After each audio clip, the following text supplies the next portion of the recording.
Good morning, ladies and gentlemen. Greetings from Surakarta, Indonesia. I hope you are all doing well today. My name is Lintang Seminar, and I will be hosting you for today's program. It is my pleasure to welcome you all to this joint webinar, Asian Cities Deal with the Pandemic. This webinar is brought to you by Universitas 11 Maret Surakarta, Indonesia, in collaboration with the University Technology Malaysia, King Mongkut Institute of Technology, Lat Krabang, Thailand, and also Tata Institute of Social Sciences, Mumbai, India. Before we start this program, I'd like to thank you for joining this webinar virtually through a Zoom meeting platform. This webinar is also live streamed on Fakultas Teknik UNS YouTube channel. For the information, there are 360 participants who already registered in this webinar. They are coming from various countries, from Indonesia, Malaysia, Philippines, Timor-Leste, India, Thailand, Nigeria, Pakistan, and also United States. Thank you very much for your participation. And I'd like to welcome the 4 speakers who are already here. Hello, good morning. Associate Professor Dr. Hairul Nizam Ismail. He is the Director of Urban and Regional Planning from University Technology Malaysia. Good morning, Dr. Hairul Nizam. Good morning, thank you. The second speaker is Associate Professor Prapatpong Upala PhD, the Director of Smart City Innovative Research Academy from KMITL Bangkok, Thailand. Good morning, Mr. Prapatpong Upala. Good morning, people. Yeah. The third speaker is Dr. Ratula Kundu. She is a chairperson of the Center of Urban Policy and Governance from TISS Mumbai, India. Hello, Dr. Ratula. Good morning, everyone. And the fourth speaker, or the last speaker, is Professor Winnie Astuti, PhD. She is the Director of Urban and Regional Planning from Universitas 11 Maret, Surakarta, Indonesia. Good morning, Professor Winnie Astuti. To open this program, I'd like to welcome the Dean of Faculty of Engineering Universitas 11 Maret, Surakarta, Indonesia, Dr. Solihin Asad, to deliver the opening remarks. Dr. Solihin Asad, the time is yours. Ya, terima kasih Bu Lentang. Ya. Bismillahirrahmanirrahim. Assalamualaikum warahmatullahi wabarakatuh. And very good morning to everyone. Distinguished speaker, moderators, all guests, participants, professors, lecturers, students. Alhamdulillah, thanks to Allah, the God Almighty, for His blessing. My name is Solihin Asad, Dean of Faculty of Engineering, Universitas 11 Maret for UNS Indonesia. I'm so delighted to welcome you all to this prestigious webinar, international webinar with the theme Asia City Dealing with the Pandemic. Thank you very much for joining. As a Dean of Faculty of Engineering, I would like to extend my sincere gratitude to all the speakers. The first, Professor Hairul Nizam Ismail, Director of Urban and Regional Planning, Universitas Teknologi Malaysia, UTM Malaysia. Terima kasih, Prof. Nizam, ya, sudah gabung.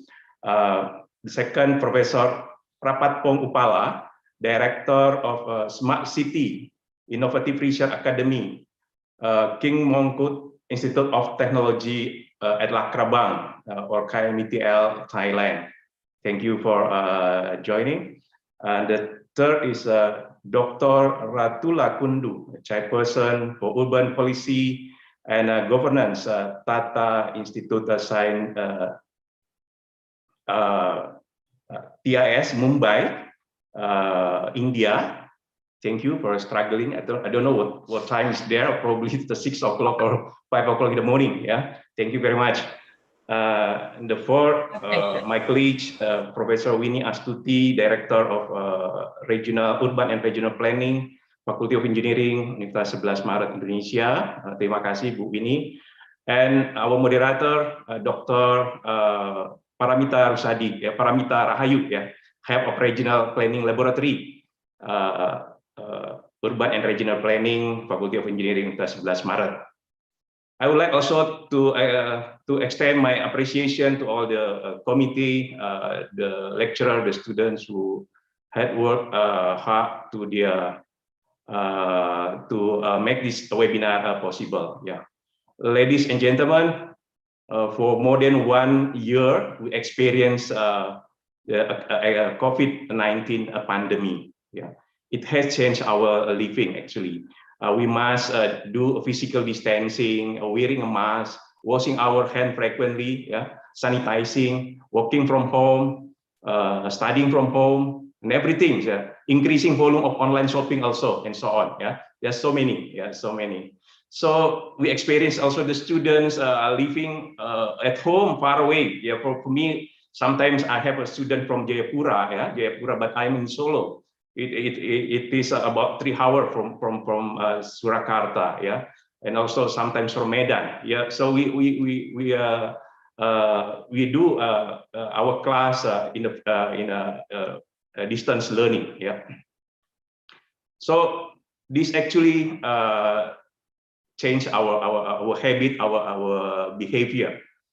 So we heard also right now there's so many people try to work from other place. Yeah, we know the terminology of what they call the digital nomad and so on. My government also promote the working from Bali also. So it will change our way of living. So we have been pushed for to use our virtual meeting almost every day. So this, of course, changed our way of living, our habit, and our behavior. So extremely, some people say that people can enjoy the serenity and fresh air from the village, and at the same time they are working for the company, probably in Jakarta, probably in Mumbai, or probably in New York, wherever. Yeah. So for this picture, we realize that there is a big change will occur in the near future. So there's a lot of questions. Do we need more a space for our office? Do we need a wide highway? Do we need a plane of airport? Do we need more public space and everything? So how do we manage our city, and how do we plan our city in the near future? We hope that this webinar will also give an answer for this question. It seems that the virus can be controlled in 1 or 2 years in the near future, but even totally disappears. But the impact of the COVID-19 will be a long last, yeah, probably 10 years or probably more than 50 years. Thank you very much for all the speakers and for all the participants. I do hope you experience a wonderful webinar today, and a fruitful and productive discussion with all the speakers and the participants also. Stay safe and healthy. Have a great webinar and have a great day. Terima kasih. Thank you very much. Assalamualaikum warahmatullahi wabarakatuh. Waalaikumsalam warahmatullahi wabarakatuh. Thank you very much, Dr. Solihin Asad, for the opening remarks. And ladies and gentlemen, before we go to the main session, I'd like to read the program agenda and the set of rules of today's webinar. First, we have the introduction and also the opening for this webinar.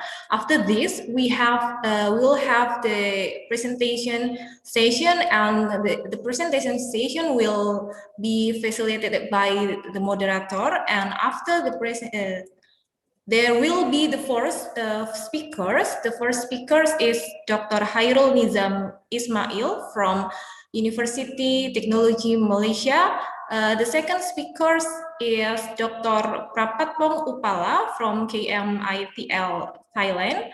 And the third speaker is Dr. Ratula Kundu from Mumbai, India. And the fourth speaker, or the last, is Professor Winnie Astuti from UNS Surakarta, Indonesia. And this presentation session will be followed by the discussion session. And after that, the last session, we will have the photo session and closing. Ladies and gentlemen, I'll read the set of rules for today's webinar. Number one, please turn your microphone off or mute your audio during this program. And please turn your camera on if it is possible, and you can use the virtual background that we already sent it through your email.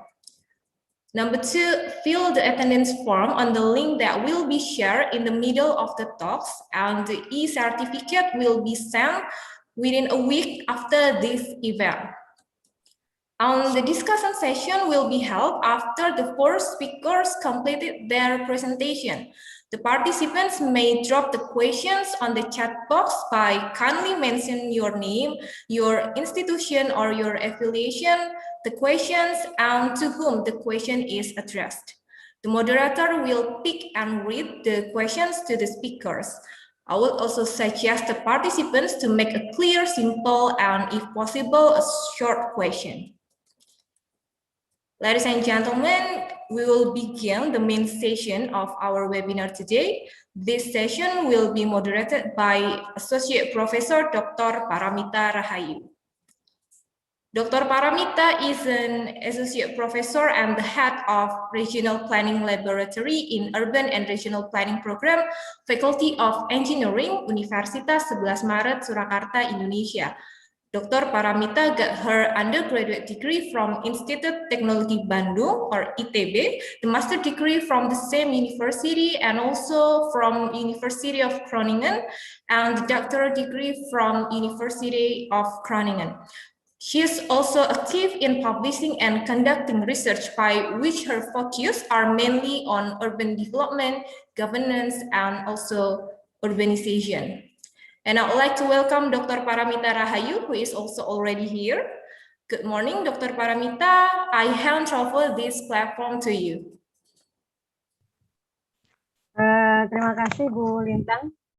A very warm welcome to all our audience and distinguished speakers. I feel privileged that I could extend my warm welcome to all presented here. Thank you for finding time and visiting today's webinar, Asian Cities Deal with the Pandemic. Now, please let me introduce in more detail our speakers today. The first speaker is Associate Professor Hairul Nizam Ismail. Welcome, Dr. Nizam. Thank you, Dr. Paramita. He's currently the Director of Urban and Regional Planning, University Teknologi Malaysia. He earned his PhD in tourism from University of Strathclyde, Scotland. Currently, he also registered town planner under Board of Town Planning Malaysia. And he currently, up to now, he has been supervising 15 PhD students, 1 postdoc fellows, and also 8 master bio research students. He published in more than 40 Scopus Index and Web of Science Index journals, with Edge Index, Scopus, and Web of Science 5. And with over 160 citations for his Scopus and Web of Science documents. He has 1 edited book, 7 book chapters, and also 3 monographs and 4 copyrights. He received 3 times Excellent Service Award from UTM, Outstanding Academic Advisor Award UTM, and Excellent Career Advancement Rise UTM, and also Author Award in Index Journal UTM. For his bachelor, he got from the Regional Planning UTM and MSc in Tourism Planning from also University Teknologi Malaysia. And our second speaker is Associate Professor Prapakong Upalagirti. Is currently the Director of Smart City Innovative Research Academy, King Mongkut Institute of Technology, Lat Krabang, Bangkok, Thailand. His PhD is from Transportation Engineering International Program of the Faculty of Engineering, Chulalongkorn University, Bangkok, Thailand. And he was a visiting scholar at Institute for Transport Studies, University of Leeds, United Kingdom. He published more than 60 articles in international journals and proceedings that focus on urban mobility, environmental planning, and urban engineering design. Our third speaker today is Dr. Atula Kundu. As already mentioned, she is currently a chairperson of the Center for Urban Policy and Governance, Tata Institute of Social Science, Mumbai, India. And her expertise is in urbanization in cities of the Global South, and also about inclusive planning and urban governance. She earned her PhD from Urban Planning and Policy, University of Illinois at Chicago. She also worked with human rights law networks, and she has been supervising 5 PhD students, 3 MPhil students, and 22 master students.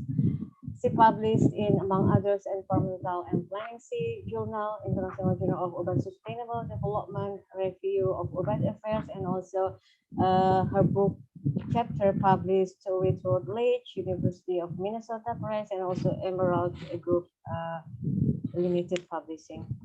Her research experience, or the current one, is the research about COVID-19 on the household populations in 3 cities, Mumbai, Kolkata, and Delhi, India, funded by GCRP and also Department Planning Unit and University College London.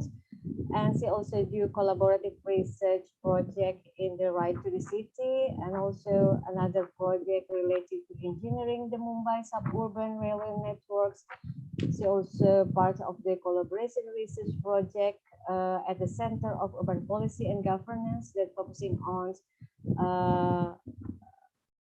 about urban violence in India.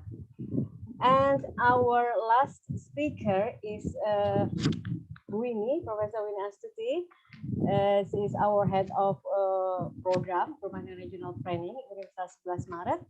Her research interest is in human settlements development and community and poverty alleviations. She published more than 70 articles in Journal and Proceeding, and also wrote 3 book chapters. From 2017 to 2021, she is a member of Forum for Economic Development and Employment Promotions of Surakarta. She was also head of research and community services at our faculty, Faculty of Engineering 1S. And also she was member of poverty alleviations of Surakarta City, and also was head of research center for information and regional development Universitas 11 Maret. And without further ado, please welcome our first speaker, Associate Professor Hairul Nizam Ismail, that will be sharing with us his expert opinion about regional tourist flow and impact to the cities in post-pandemic recovery plan. Welcome, Dr. Nizam. Thank you very much, Dr. Paramita. So let me share my screen first.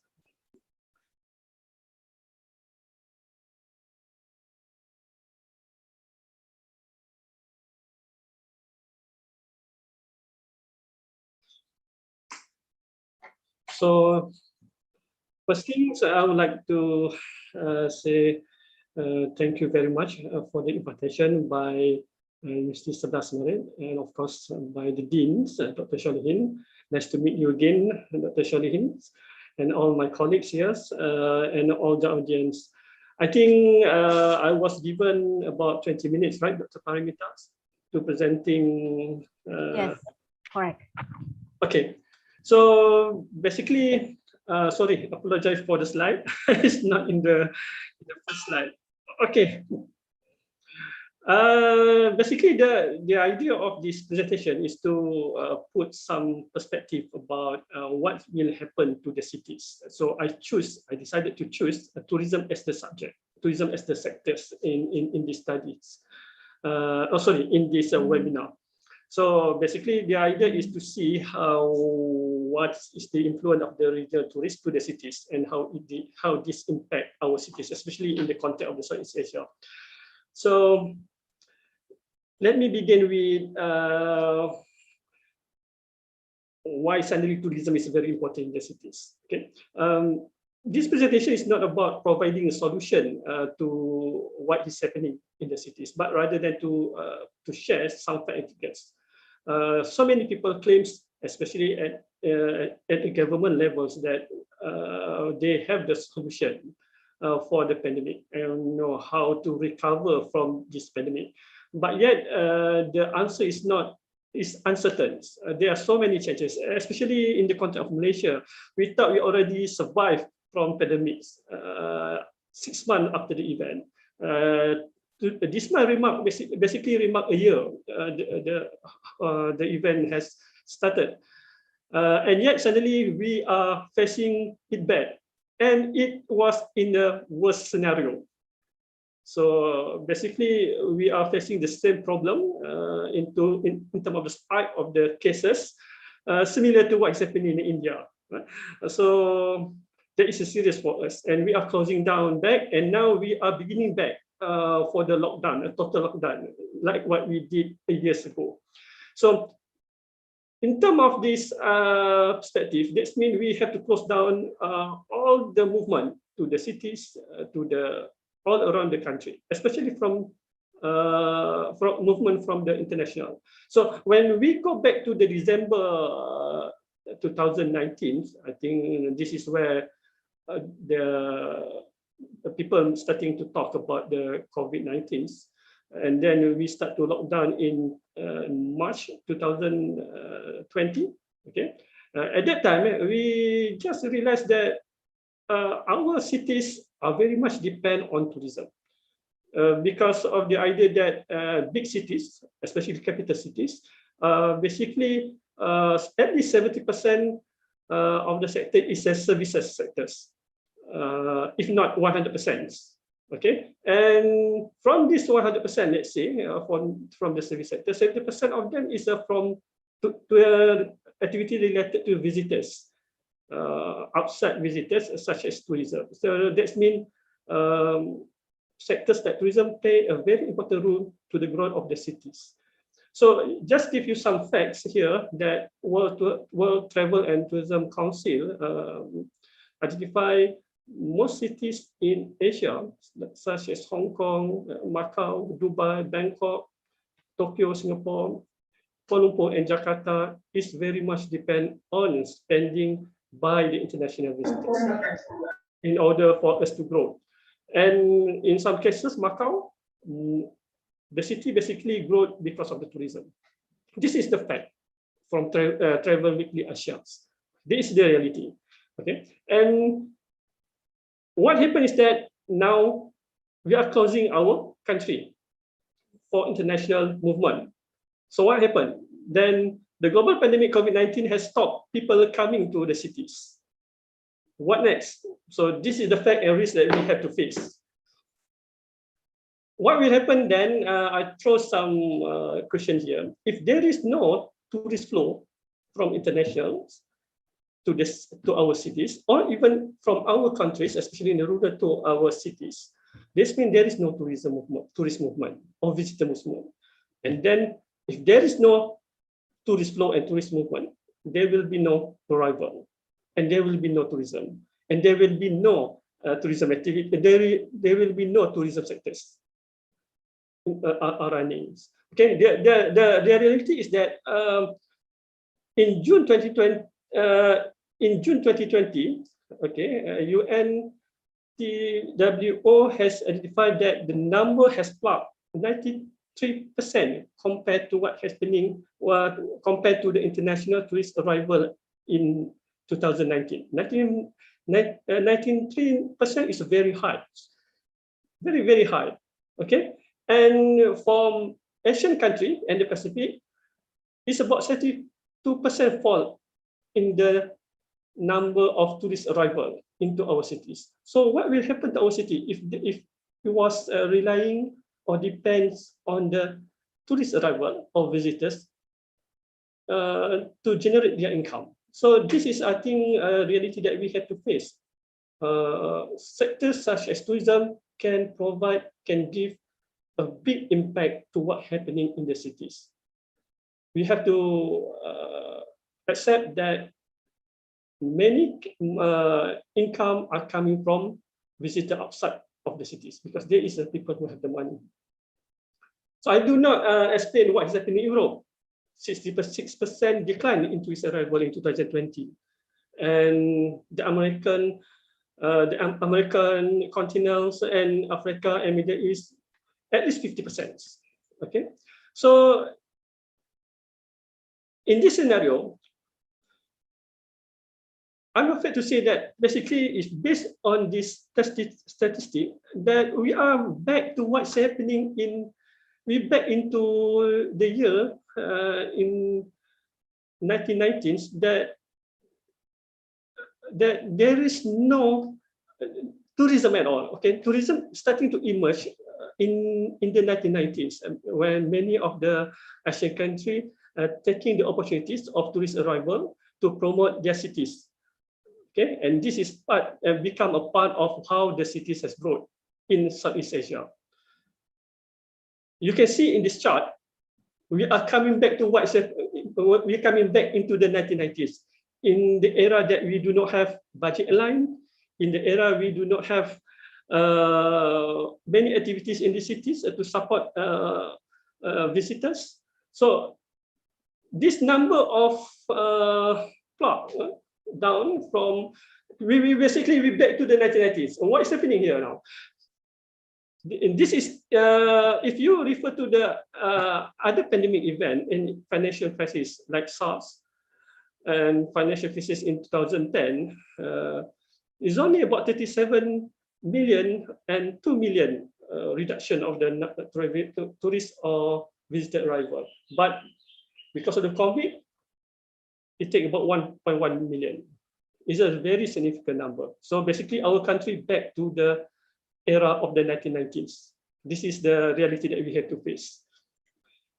Okay, so basically, if there is no tourists, what will happen to the cities? And our people we're going to visit the cities?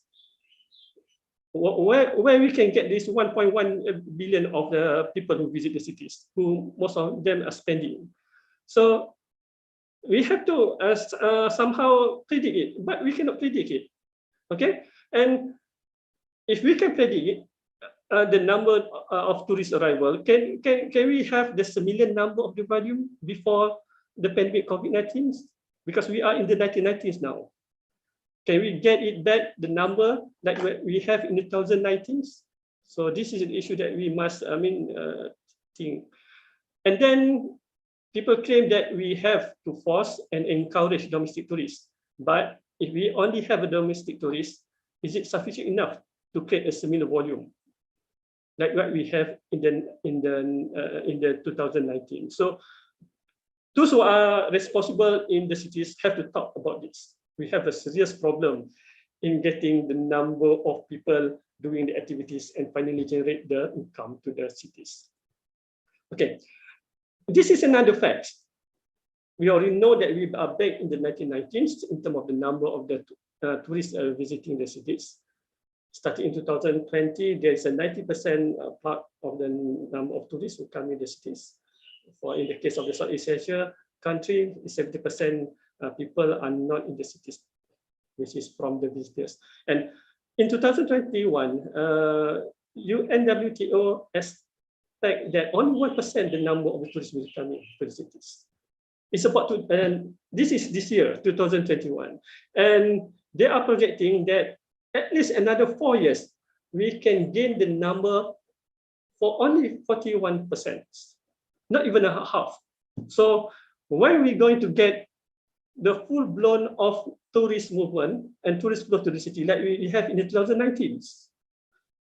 This is, we're talking about 5 years prediction, okay? And this means our cities, when it comes to the people who coming and spending and finally generate the growth of the cities, we will not have that kind of income anymore.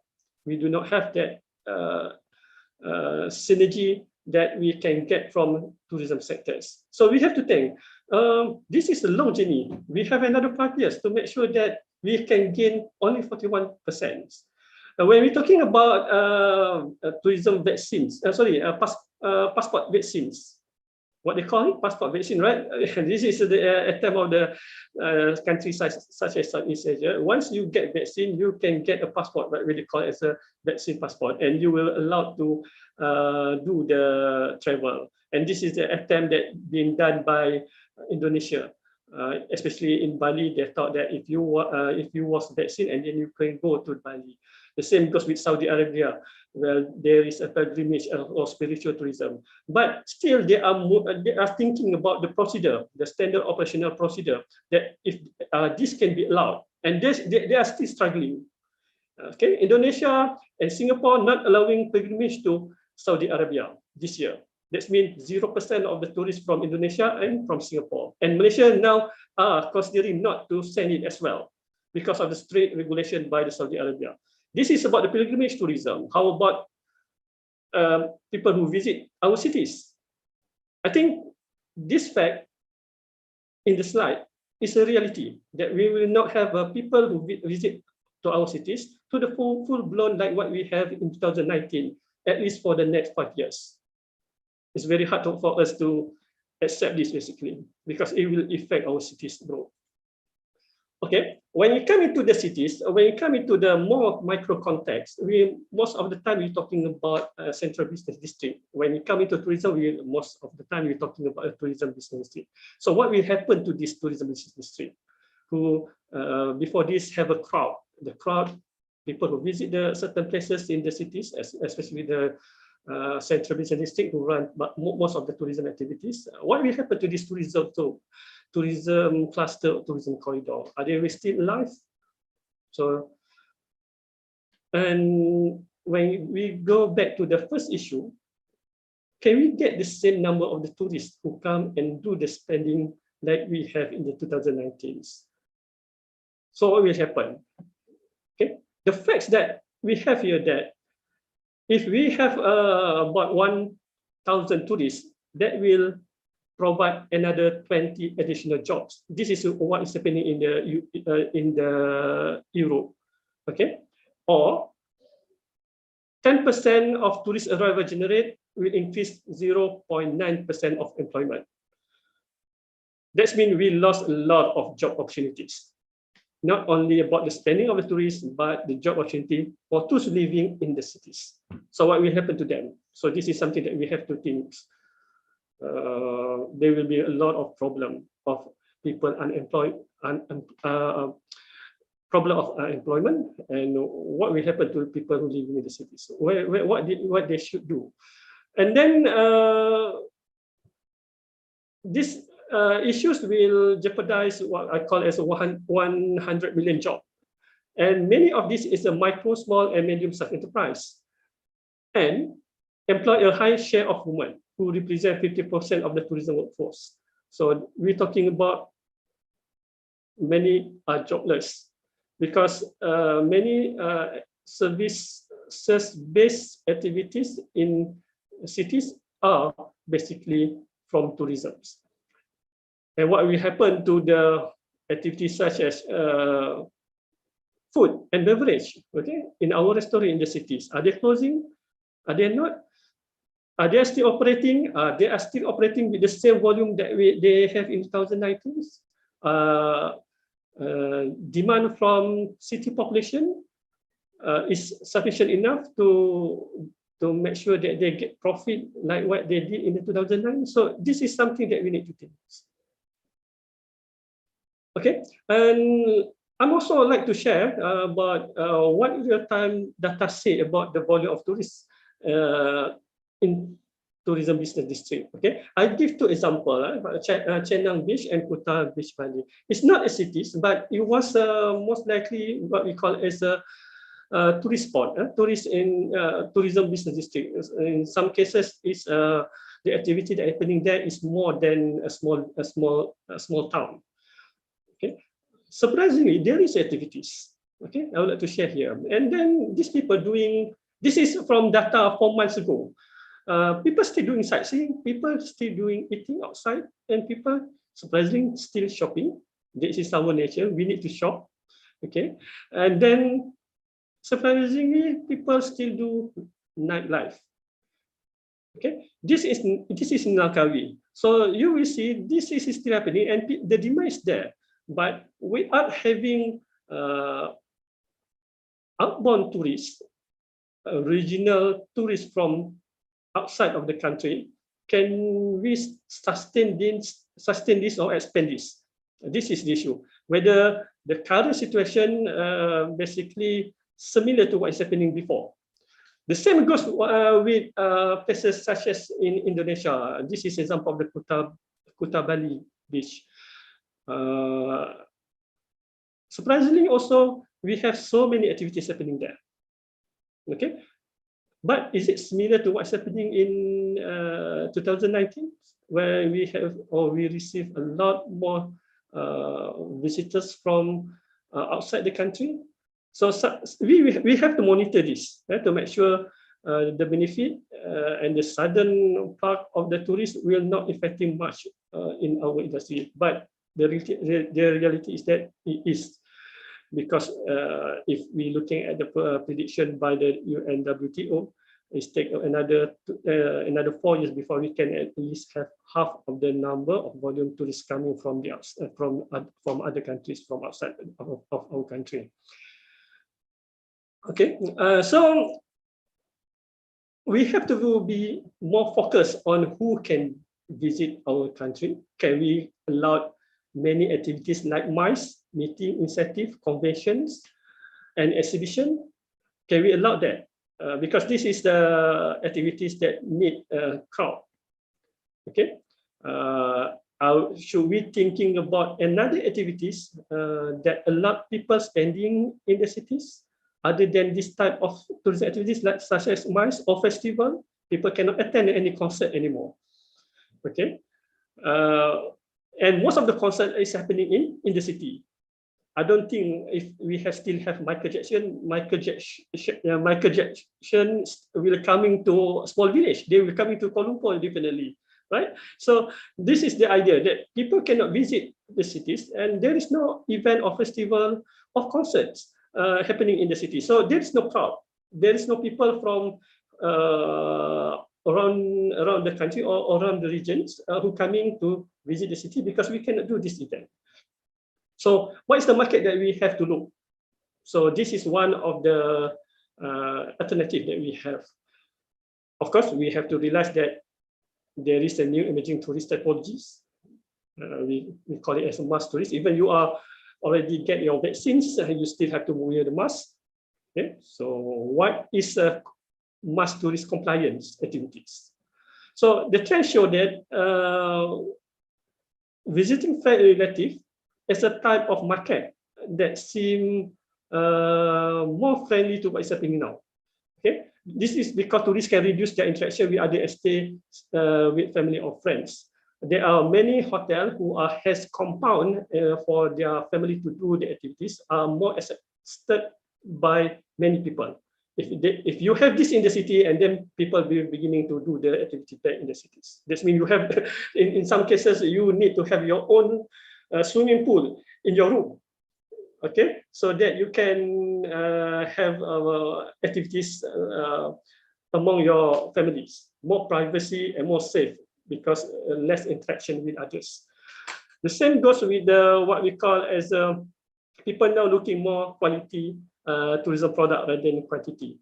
Okay, in which hygiene become the issue. So if you cannot cater the issue of the hygiene in this case, I think the city will have a problem. And then we're talking about more people looking at the less risk of COVID-19 sporadic issues. That means they like activities such as hiking, biking, and walking. Doesn't mean that when we're talking about activities hiking, biking, and walking, that means that must be done in the rural area. It can be done in the cities. In Malaysia, there is a high demand of people who like to bike. Okay, because doing biking or cycling, you less interacted with people because you by your own or with your families. So this demand is high, and the cities can cater this. So other than hotel type that manage to accommodate VFR, we also supposed to think about this kind of adventure activities that can be done in the cities. So this is what I can see from the view of tourism sectors. Many others aspect that we can also think, but I just throw this idea whether this new tourist behavior and decision making because of the pandemic COVID-19 can, or what we call as a new norm, can influence the way we should think how the cities should operate in entertaining the visitor from the outside. So yes, we have to think, and we have to think it seriously because it will take another 4 years or 5 years before we can get the same volume and we can allow previous activity to happen again. So basically, this is the idea of what is happening in Southeast Asia or in many other countries in Europe. So if you look at this picture, seems that people still want to do activities. French just allowed last week. Those who are from Europe and has been vaccinated, they can visit Paris. But some people still against. But it's happening. Okay. So can we allow that to happen in Southeast Asia or Asia? In Malaysia, of course, we have to hold that until we can reduce the number of people who are positive in COVID. Okay, so this is all of my presentation today. Through some question, I try to throw some issue of how we're going to manage the cities using tourism as one of the critical sectors that in the 1990s has helped our city to grow because we think that this is a good opportunity for our city to develop, so we go for tourism. So many of the cities in Southeast Asia country especially try to accommodate a structure of infrastructure that allow the arrival of tourists. This is happening in most of the Southeast Asia country. So if we cannot cater the issue of tourist flow, tourist arrival, and then the city will have a problem. Okay, so I hope it's already a 35-minute presentation, and I really hope that this fact and figures will generate discussion. Of course, some people say that they have a solution, but whether we have the solution when it comes into having the number of the visitors outside from the city to come in is another thing. We can have so many policies, but can we generate the coming of the tourists? Hong Kong and Singapore has allowed special flight to allow travel bubbles. Those who are vaccinated can visit these two countries. This is one of the initiatives, but they have to stop and reduce it now because the increasing number of the those who are positive COVID in the Singapore. It just seems not work yet. Okay, that is the policy, but the facts show that we need more than 5 years to solve this problem. So everybody has still opinion, perspective of how should we handle this in the city. So with that, I might say thank you, and I hand over this to Dr. Paramita. Thank you. Yeah. Thank you very much, Dr. Nizam, for giving your valuable insights about the challenge that tourism sector has to deal with the pandemic, but also that we actually can identify that there is an emerging tourist typology along with the pandemic, that the tourism sector should be able to adjust and reorient its market and target group activities and also its infrastructure to deal with the challenges that coming along with the pandemic. And now may I allow to continue to our second speaker, Dr. Prapatpong Upala, that will share his research on the impact of COVID-19 pandemic on city, living and urban mobility in Thailand. Before you start, I would like to remind to our participant that you can post questions to the chat room, and we can have a discussion after the four speaker finish with their presentations. Thank you very much, and please, Dr. Prapat Kongpan, the time is yours. Yeah. Okay. So nice to meet you. Good morning, everyone. You can hear me, right? So today I would like to share my ideas about the academic readings, about the impact of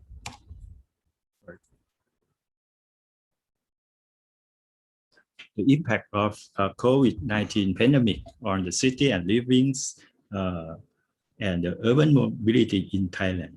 So now Thailand, they have the situations of COVID-19, maybe for T wave, right? For the first wave, I think in Thailand, they have managed and controls about this situation is okay. And now we have the third wave. Third wave, they have an increasing of the number of days, about 1,200 people is dead from crisis. So I have shown some idea and share my ideas about COVID-19 before the normal. Bangkok is really traffic congestions, and they have a problem, and we have a lot of people to go to travel. This is the city center of Bangkok, Ratchaprasong, and they have a lot of people that walks, and we have a lot of the works, and we have here to do the sports center or anything. So yeah, that's why.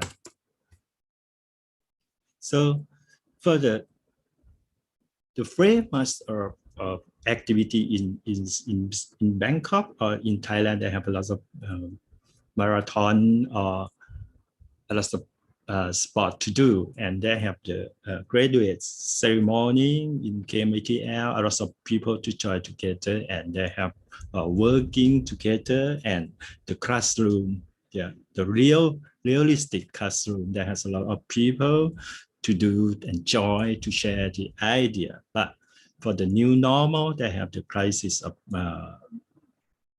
COVID-19. So I have to move to, that's why some people go to the city, because they have a problems about the city. They have a lot of people go to the city, enjoy together. We have the concentration and density in the city. So today, I think there are lots of people in this room that have the same type of needs, the urban planning. So for the city, there are lots of economic system, social system, political system, and technology. That's why some people is join together for opportunity for the productive to work and opportunity to do. So now we have to change of the city. Everything is sharing of the city. They have the problem of environmental issue, social economic issue, technology issue, transportation issue, and well-being issue, and political issue. But now everything is clear. We don't have this issue, but we have only issue about the healthy and pandemics. So for living, so now we have a lot of everything, every activity to do, something like education, skirting, recreation, healthcare, academics, and transport. So for tourism, there has a lot of tourism to do, to travel, culture tourism, wellness tourism, and culinary and sport tourism. But for the last 2 years, everything is changed. They have the COVID-19 pandemic. Everything had changed.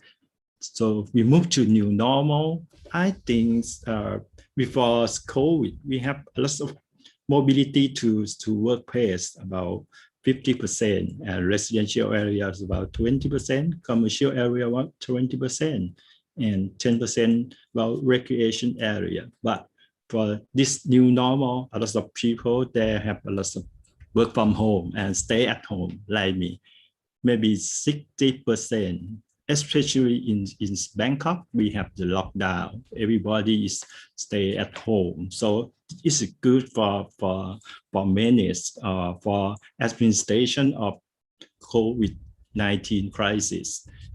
So it's good. And workplace is reduced about maybe 20%, and commercial area, they have a lot of the new normal of lifestyle, something shopping online. They have a lot of productivity of shopping online in Thailand, and they have a lot of something like this online education. They have a lot of able to share some idea in Bangkok. They have a lot of seminar on this. So before COVID, we talking about politics, education, safety, travel, equity, and fashion. So now, for like new normal, some people in the city talking earlier food, healthcare, accommodations, and clothing. All is the needs of our life to do. So I think this picture can share you some idea for the physical infrastructure before COVID. They have a lot of tourism, living, and good health in the city. But so now we move to digital infrastructure and platform to do, and we need to prepare for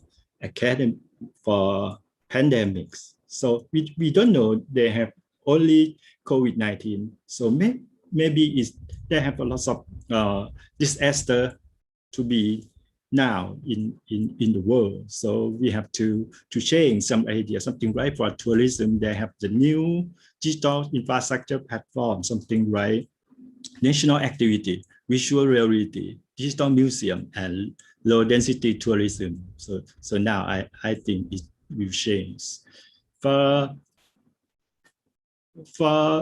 our work to share the idea and knowledge for government to change the behavior of Thai people, I think mindset is necessary, and the first origins of the way to do, because they have a lot of passion, value, belief of them. So how to change their behavior for cognitive and perception for them, our behavior to protect ourselves from the COVID. So we have to change the mindsets to behavior together, something right there. In Thailand, they have a lot of people to have it for the mass. So some people use the mask, so that's why they can protect some people, protect some our city from COVID-19, and that's why maybe Bangkok or Thailand is the base for protect and manage the crisis for the first wave. So I think for the mindset is to can change their behavior, and this result maybe change some urban planning and design standard for FAR, BCR, or social distancing, something like that. So we design some lots of visualize or concept idea for governments and my university to do something right. We use the AI for smart physical distance with AI for announcing some people from the big space. So we have the lecture, smart physical distance with AI in the library and lecture room in KMITL.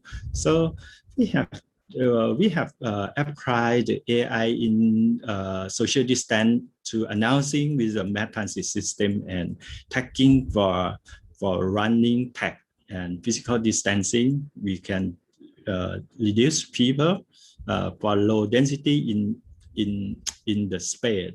So for Thailand, they have a lot of food state food and anything. So we have to apply camera and announcings to around them. Yeah. So we can sharing the idea of the sharing room for give some food or a meal together, and for use physical distancing for waiting area. Yeah. So I think this the same thing of the crises. Yeah. For physical distancing, we can just apply for the public transport or airplane. So yeah, this is the self-protection in Thailand that has a lot of masks and alcohol spray, right? This is my staff. They have a lot of staff of our life. Yeah. This social distance in the lift, right? And this is behavior in Thailand. Yeah. When we attack with COVID-19. So the crisis of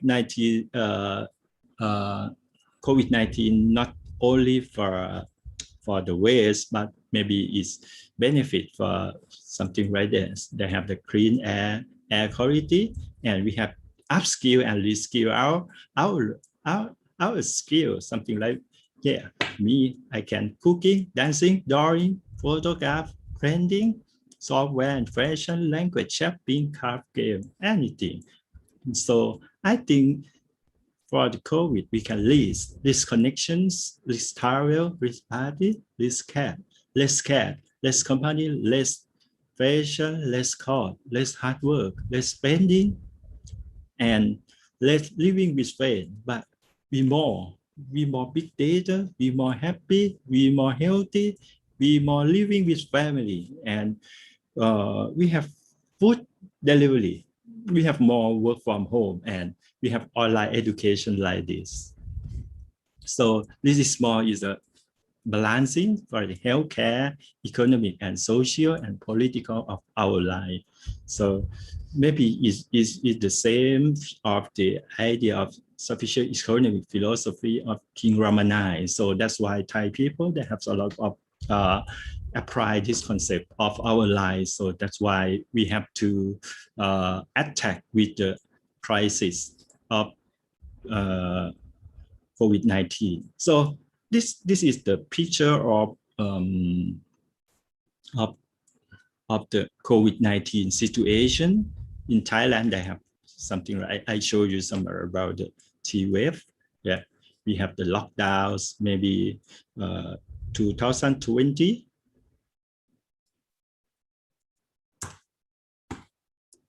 And for the second, we have the wave, the second wave, a little bit. They have a lot of, maybe a little bit people is dead. And now we have attack, fake third wave. So we have to change our behavior about the loss of wave in Thailand. They have for mobility, they have transit station is reduced 50%, and workplace is maybe 15%, and residential area about 7%. So now for 2021, so for retail, we reduce to go to the fresh market, but we have the online, we have the Gap, they have the lineman or something like that to delivery foods, and pharmacy is plus 20%, and the park, we don't have the time to the park about reduced 36%. So this is the, I show you some picture of Bangkok now. So some people cannot go out from home to shopping, they only shopping online, and a lot of people they work from home. But I think for agencies to deal with pandemic, the impact of city living and urban planning in Thailand, they try to prepare and control and protect together. Something like in KMATL, they have the organization, the vaccine in our university for vaccine inject for the people and student and researcher and lecturer in KMATL. Maybe, okay, they have a lot of people to waiting. So I think they have only 5 million people, they get vaccines already. But in Thailand, they have 70 million people, just a little bit. We have the vaccines. So I think in Thailand, we must do our best. So they have a lot of political and governments and private sector and people strong together to fight COVID together. That's why Bangkok try to do, and Thailand try to do to protect our COVID-19 crisis. Thank you very much.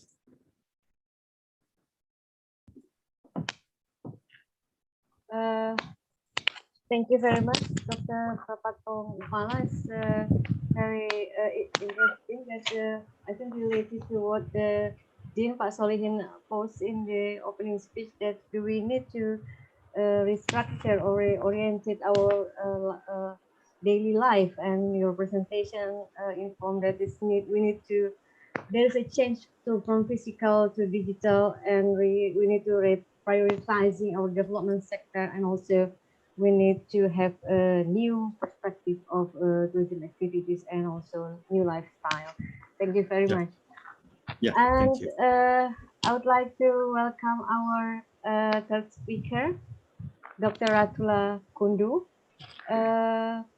Please, Dr. Ratula, the time is yours. She will be sharing her current research about COVID-19 effects in Mumbai, India. Thank you, everyone. Am I audible? Am I audible? Yes. Yes. Okay, thank you. Your voice clear. Thank you.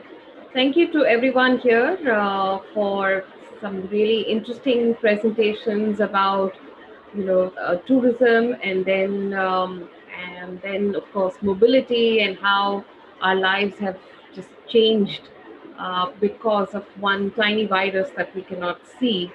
My presentation will talk about the impact of the COVID-19 and of course the lockdown that happened in India over the last 1 year, and we're still in the middle of a kind of a graded lockdown at the moment in the city, not fully open as yet. And what I'm going to be talking about is the power of the people on the ground, and how they have responded to some of the real problems and challenges that COVID-19 has thrown up and the lockdown has thrown up, and to show sort of how our cities are extremely divided already. They're also unequal in many ways, and they're very unevenly developed. And the pandemic has actually revealed these fault lines very clearly to us. We see two simultaneous processes.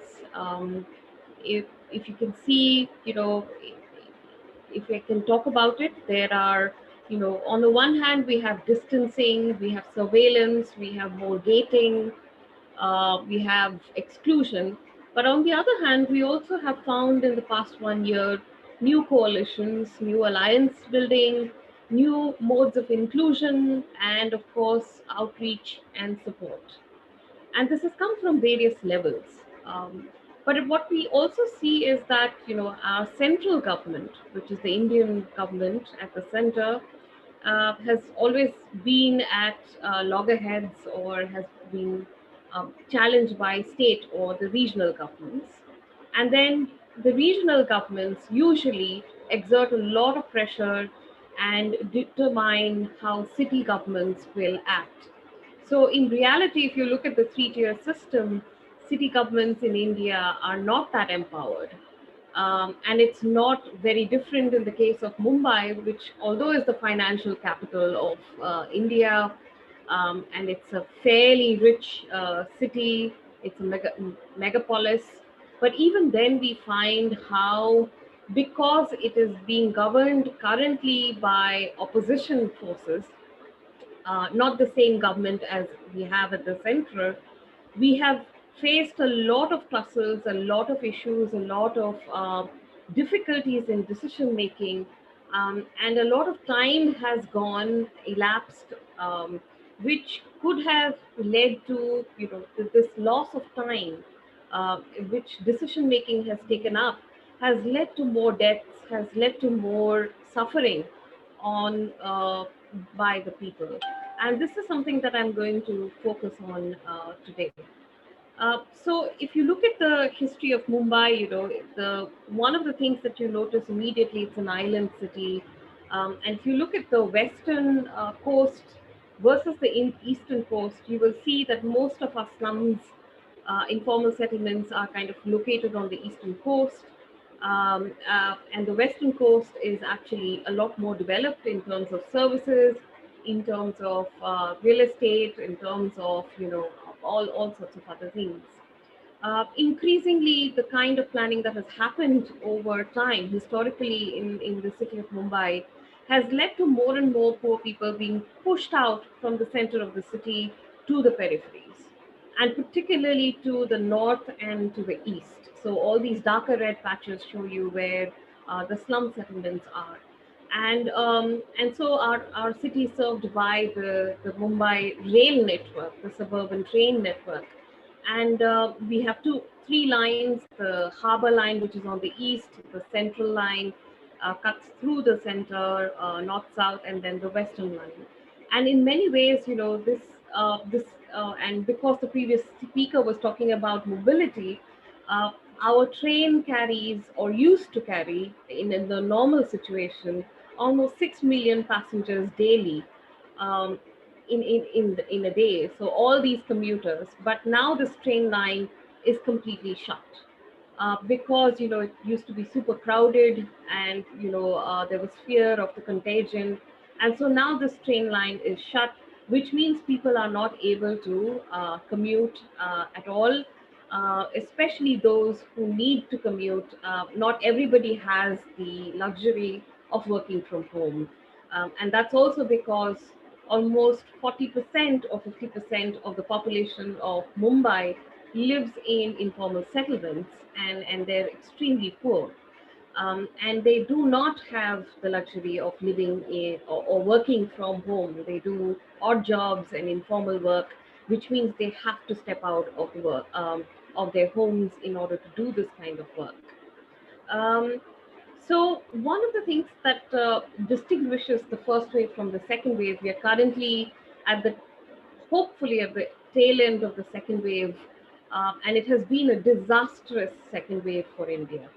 The number of deaths, the number of cases has been enormous, and our government has been caught on the back foot. The central government has almost been absent in this picture, and it has left the state government or the regional governments to actually deal with what is a situation that's frightening at the moment in terms of both the health impacts as well as the economic impacts, and how the states will sort of deal with this. In the first wave, we also had a very urban kind of a way in which the virus was spreading. Mostly it was in the major urban centers of India, but now in the second wave, it has moved to the peripheries as well as the rural areas. So nobody is actually safe. In the first wave in Mumbai, we saw many people from the slums, many people from the informal settlements actually get COVID. And they had rapid antigen tests, which proved that almost 40 to 50% of population living within the slums were affected by COVID. Coming to the second wave, however, it seems as if, um, the high rises or middle class, upper middle class people living in gated complexes have been affected much more by the second wave, but they were protected from the first wave.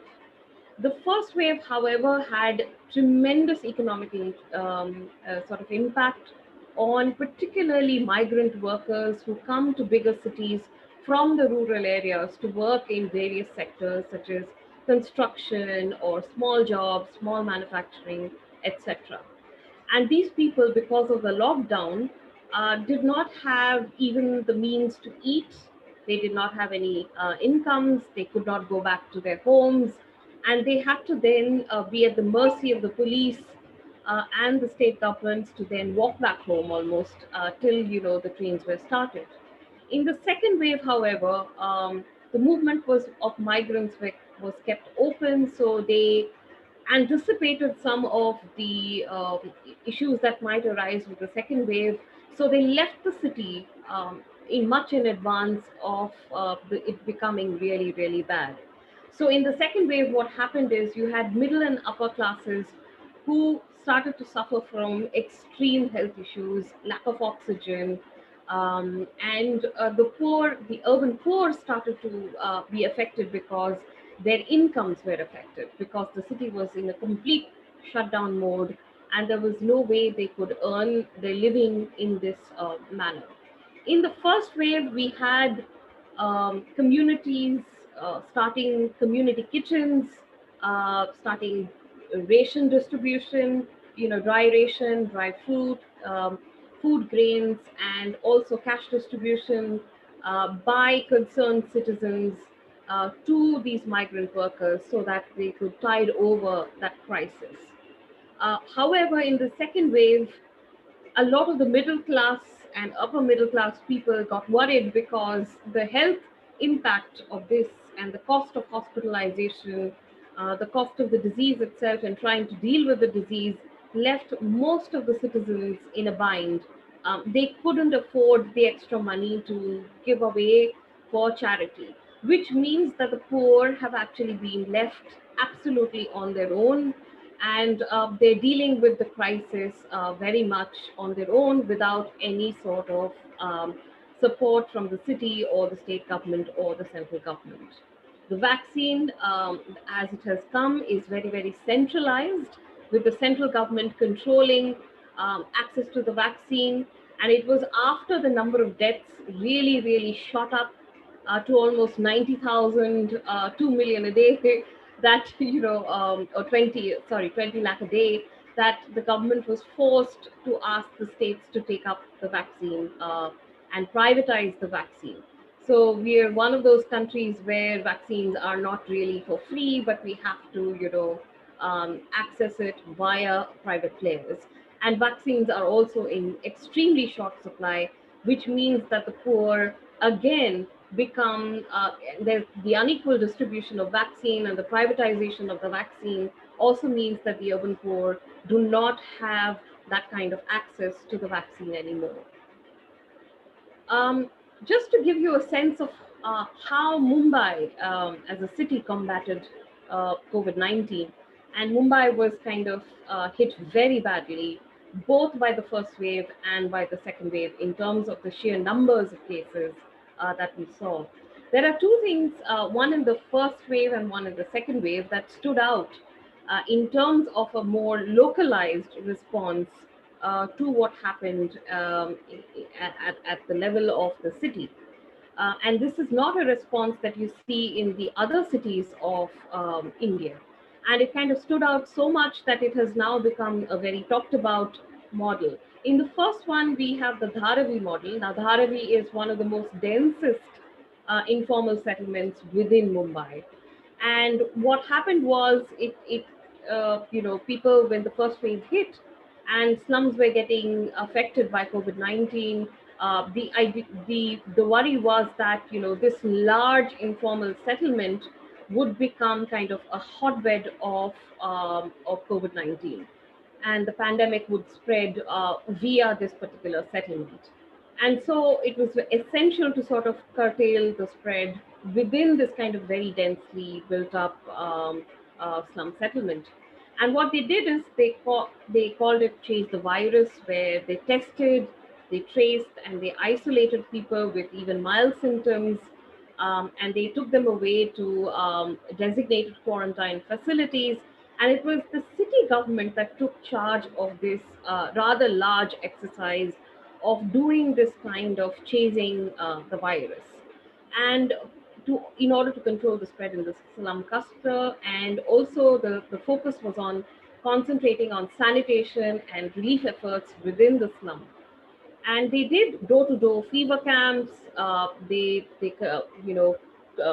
cleaned all the public toilets within the slum settlement, so that or increased the access to water in the public toilets, so that people could do hand washing and maintain the cleanliness and the hygiene required. So this was the Dharavi model, which was pretty successful, and they were able to control the way the virus was raging in this particular settlement. In the second instance, what the city government did is that, in the second wave, they realized that they had to actually increase the number of beds, increase the access to liquid oxygen, and they needed to do this in a way that would encourage decentralized planning.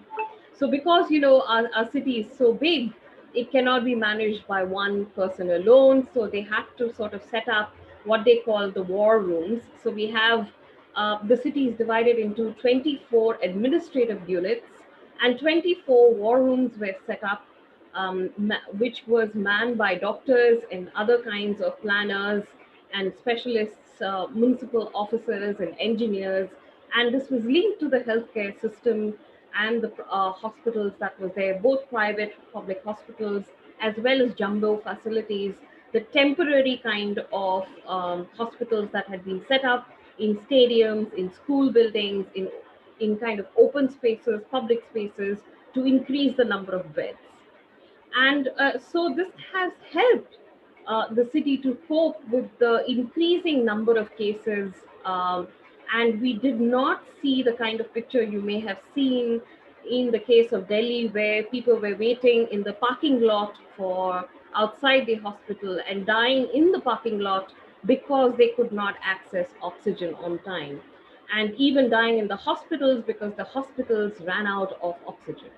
And this is what we faced in the last 2-3 months, and it has left us scarred, but it has also left us understanding how years and years of disinvestment in public hospital, in health infrastructure actually, has led to this kind of situation in our cities. Because, while we are building world-class cities, we don't really think about the basic concept of, health and well-being of people. We've all only, built fancy flyovers and, very fancy gardens or stadiums without really thinking that one day what our real need would be actually good hospitals or doctors and nurses who are equipped, or oxygen plants which can supply the kind of requirement that is required for this dealing with this kind of disease. So just to sort of wrap up, the state response lacked empathy. It was really top down.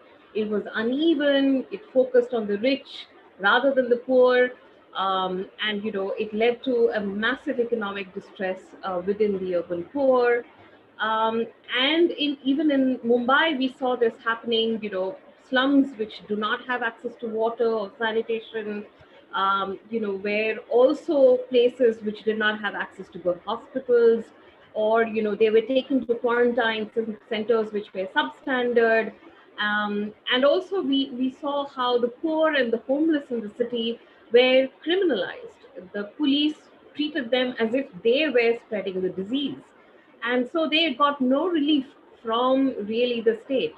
So in that situation, it actually was up to the community living in the slum settlements, the poor, to sort of come together and build some of the responses, because the state was failing to provide even the basic necessity of food and water during this time.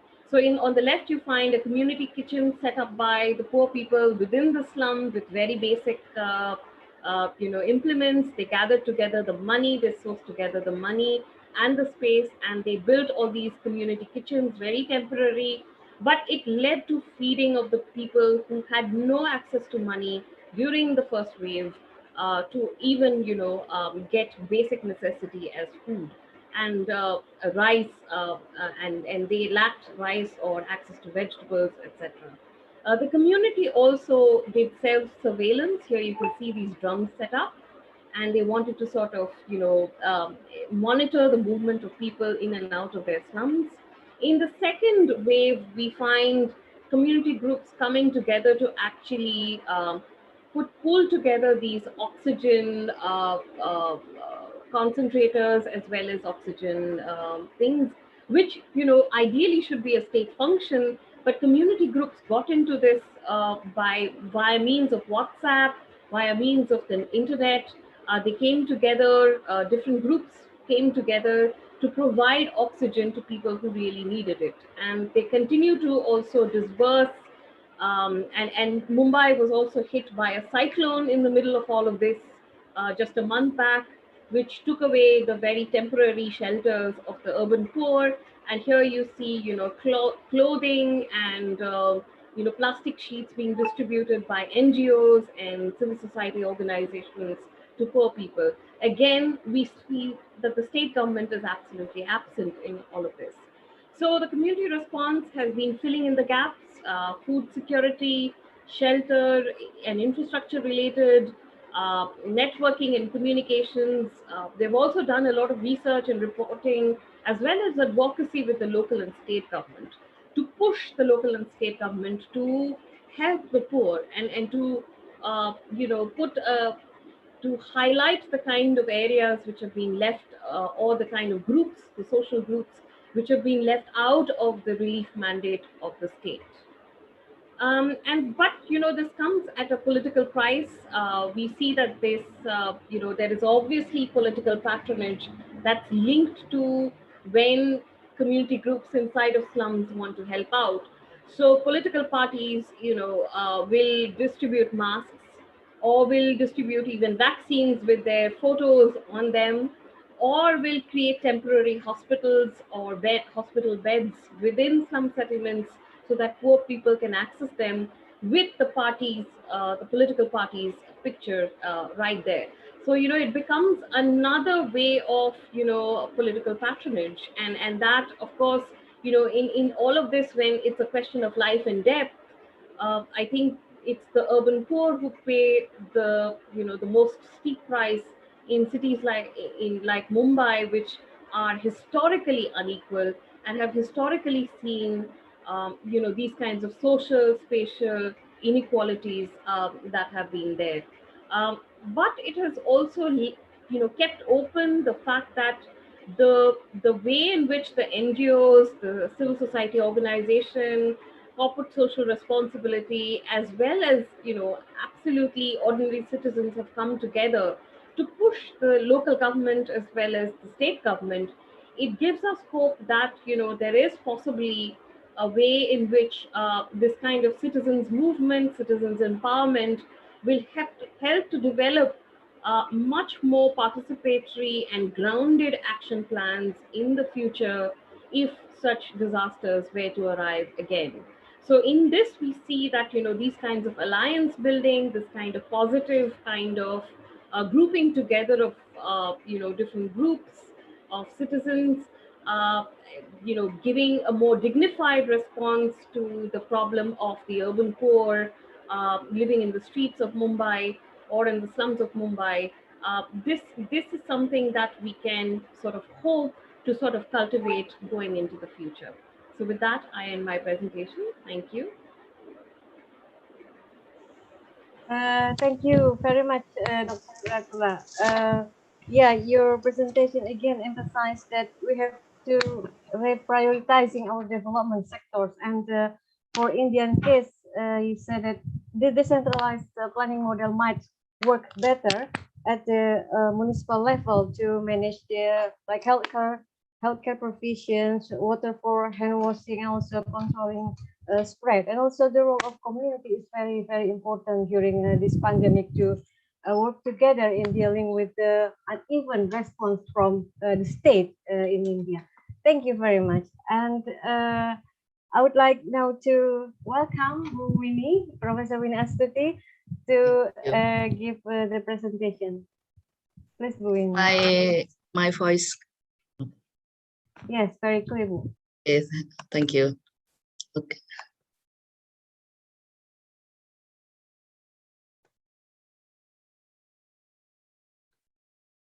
Okay, good morning, everybody. I would like to welcome all of the speakers and also all the colleagues, the students, and all the audience. Thank you very much for coming to this webinar. Also, my distinguished the Dean of the faculty, thank you very much for opening remark.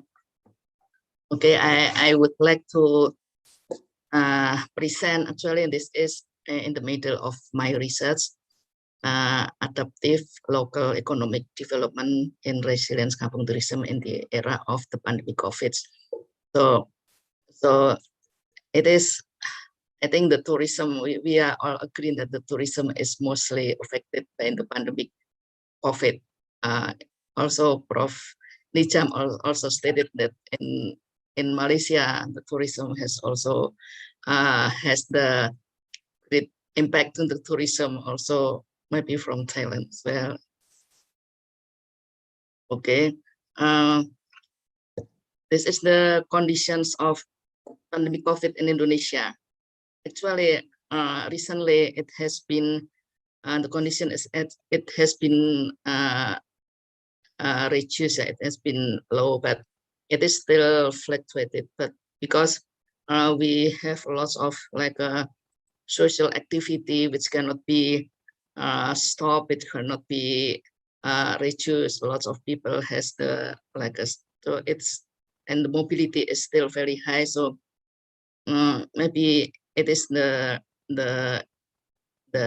impact why the pandemic of it is not stable. So, but hopefully we in Malaysia they has maybe two waves, yeah, two waves. Us in Thailand they have three waves, two waves, but hopefully Indonesia one wave is enough actually. Yeah, so we don't, well, hopefully it has been reduced and maybe not in a short time. Also like in Malaysia, Thailand, and Mumbai, so the economic conditions is also affected by the pandemic COVID, yeah.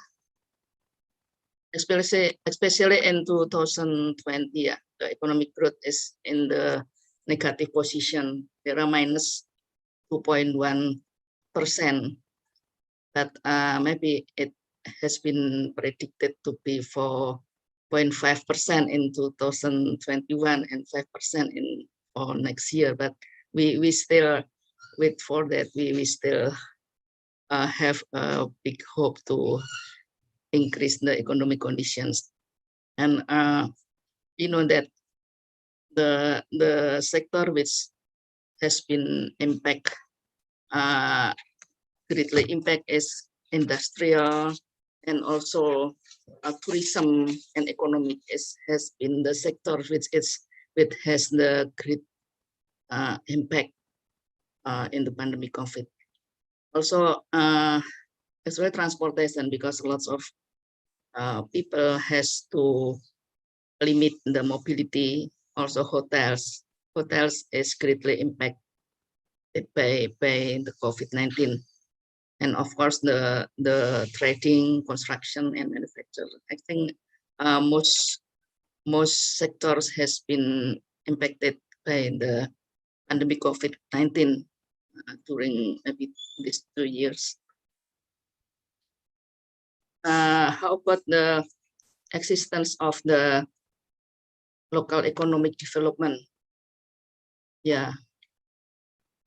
Coronavirus, according to the Global Journey Consulting, the economic and industry has been greatly impacted by the pandemic COVID-19, and the tourism sector is also has impact on the pandemic COVID-19. A lot of people limit their mobility, and they cannot travel from city to another. There are a lot of tourism area has been locked down and closed for the visitors. Also, the transportation sector has been fall down. The accommodation and hotel also has been affected by the COVID-19. So this also has changed the traveling standards, like what happened in Thailand. They have changed the capacity of the bus, maybe airport to be half capacity. Also, the travel behaviors and tourism demand, social distancing, individual care has been corrected by the pandemic COVID.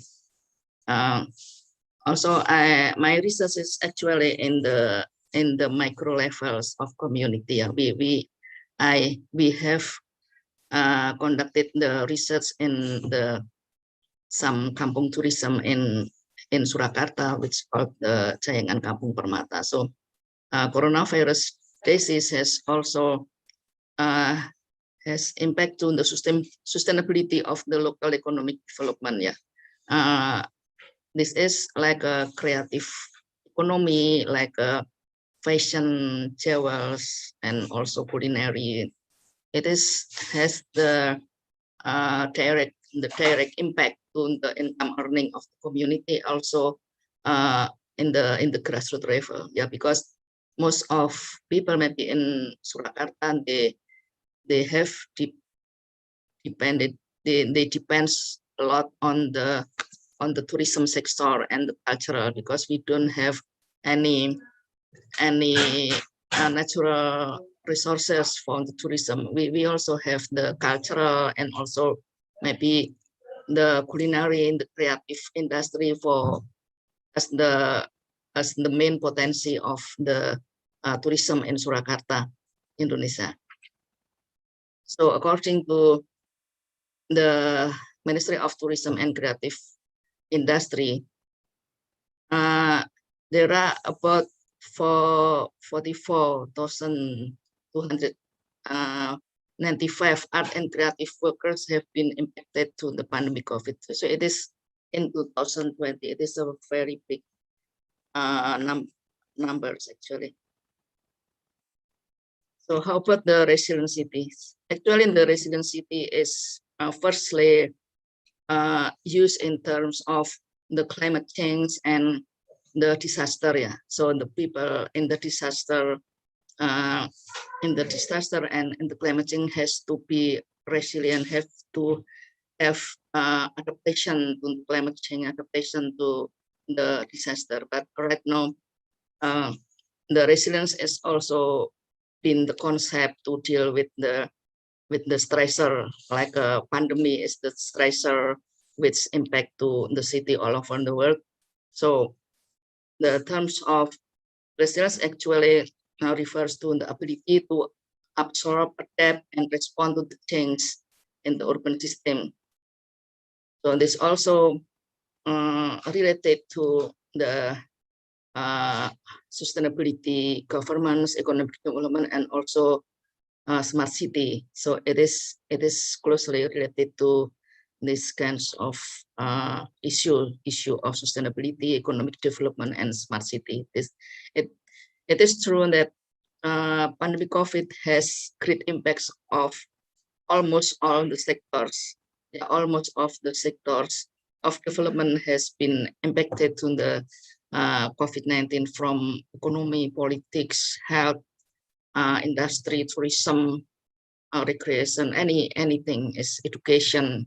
Yeah, it is a very, very great issue. So this is also the concept of community resilience. Actually, the levels of community resilience is has the many components to deal with.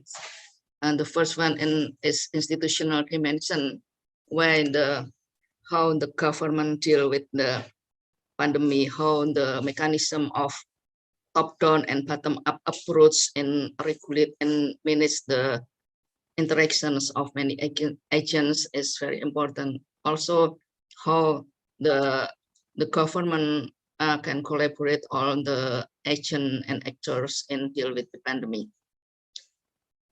The second one is environmental dimension. The community resilience has also measure from the how they protect the ecosystem, how they preserve the natural assets, also the maybe cultural assets, the indigenous asset, also the resource management. It also has the social dimension, so like safety, how the institutions, the community institutions in some area has a support or has involvement and has interconnected to each other. It's very important to be the community resilience.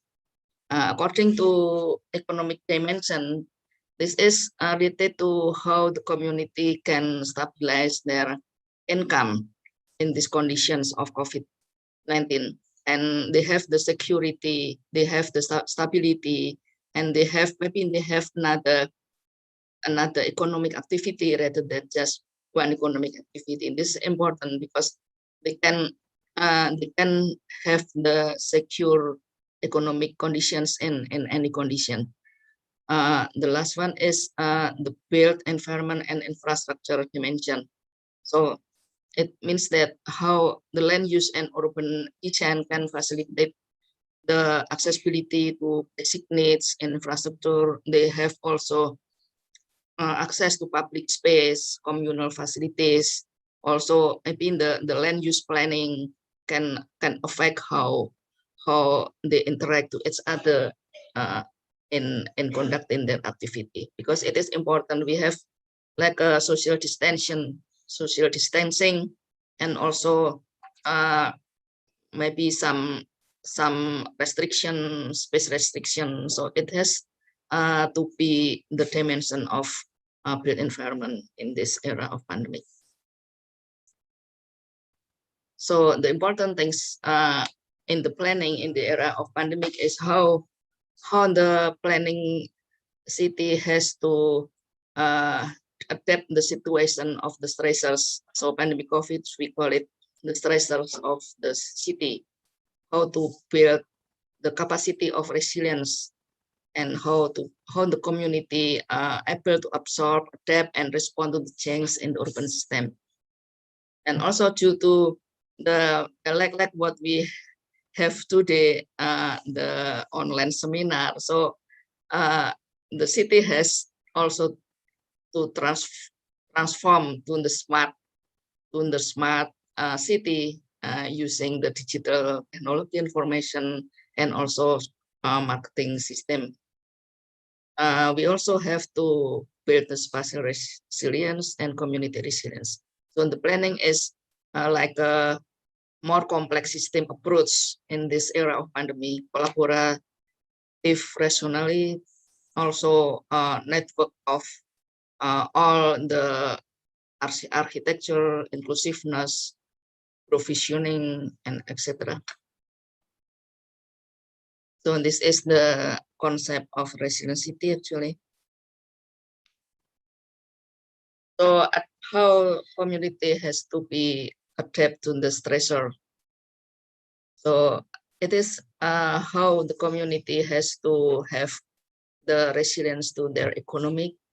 Also there are the concept of gamification. Yeah, maybe this relates to smart city, how the tourism can be I mean, can be assumed as the game, how the city can be virtually formed into the digital information, and the people can have the virtual tourism from the gadget or everything. This is the new concept of gamification in tourism.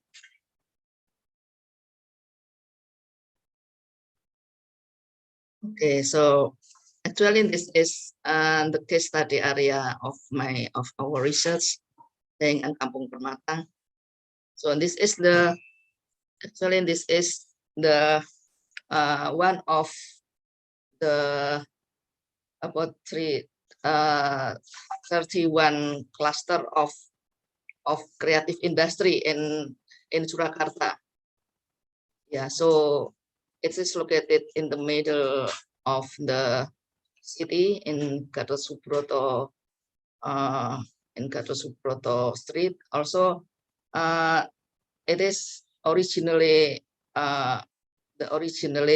people is from the Banjarmasin. This is popular as the center of the jewels.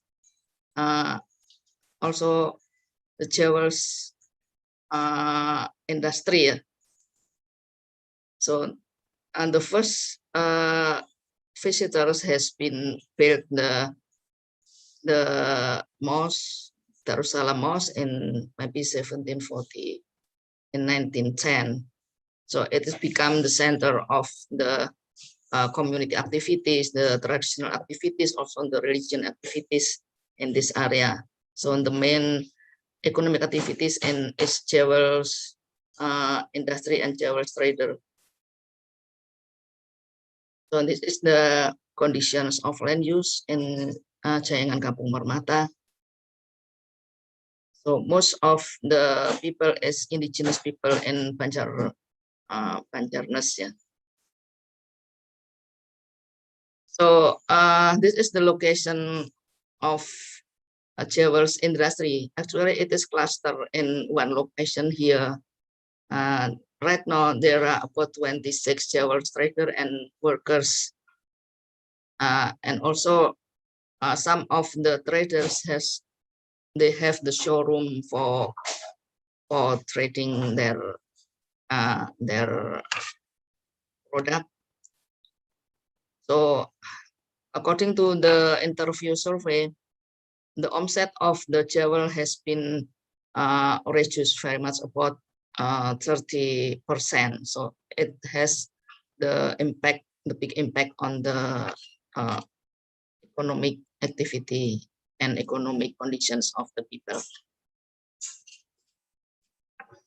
According to the shopping preference of the customers, so before the pandemic, most of the consumers is from a relatively high income, more than 10 million. Yeah. And also they usually spend the jewels with the high price, yeah, and the very expensive jewels. But in the pandemic, often it has changed the preference. Before pandemic, only 5% of consumers buy the jewels from the offline system, but during the pandemic, the behavior has been changed to 37%. They buy the jewels by online system.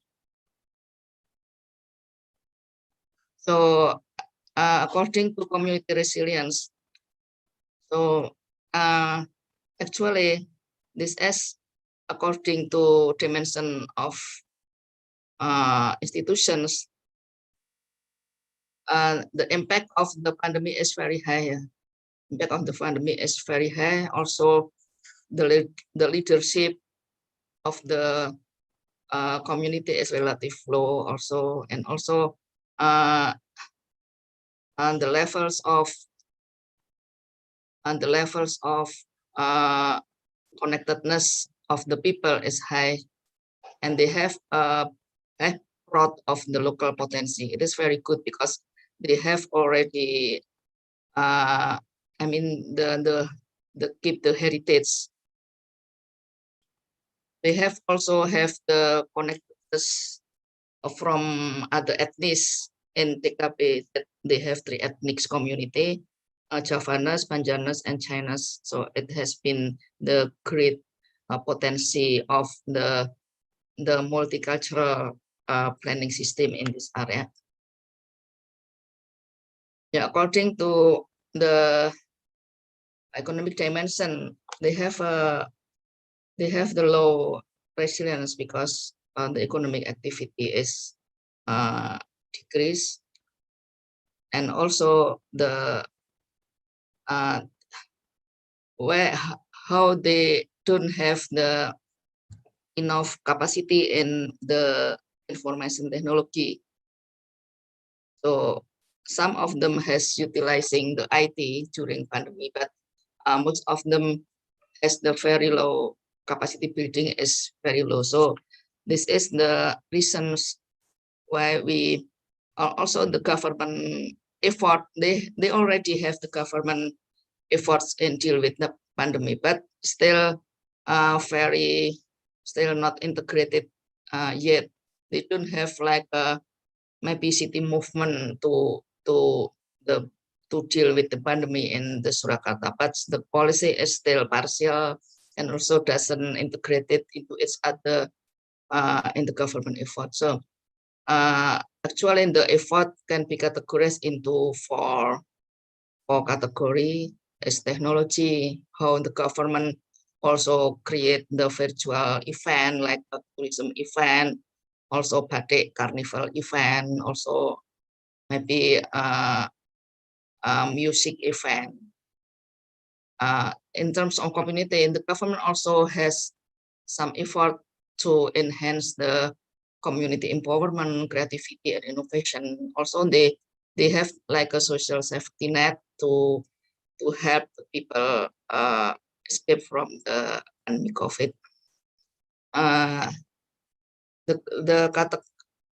The other one is the creativity. The government also give the training to enhance the creativity and product in some area of the creative industry, and also they have the triple helix synergy and collaboration among parties.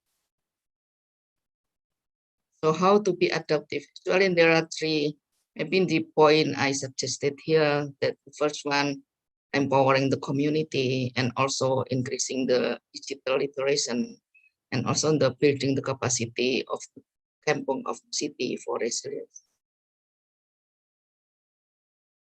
So what we have done here, that we conduct some training to the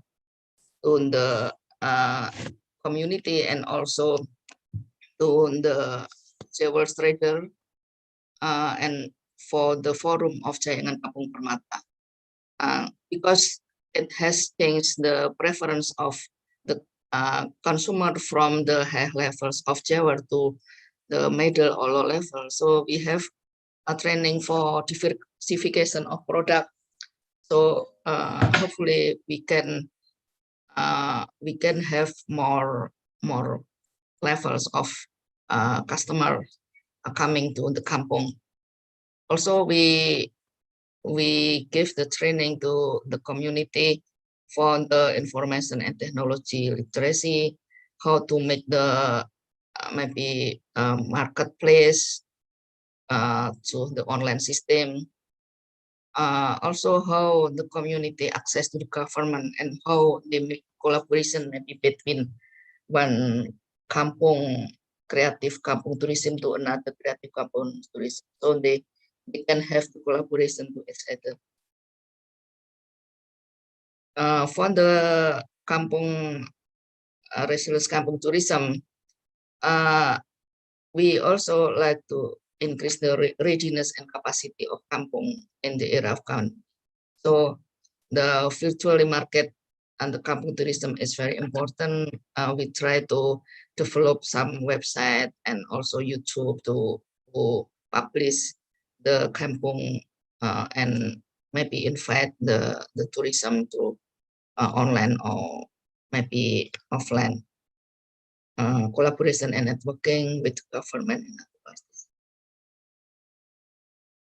So this is what I suggest for the concept of tourism kampung in the era of pandemic COVID. So we have to increase the community readiness and capacity. We have to increase also the kampung spatial readiness and capacity, and the government, we have to change and direct the policy and the public budget into the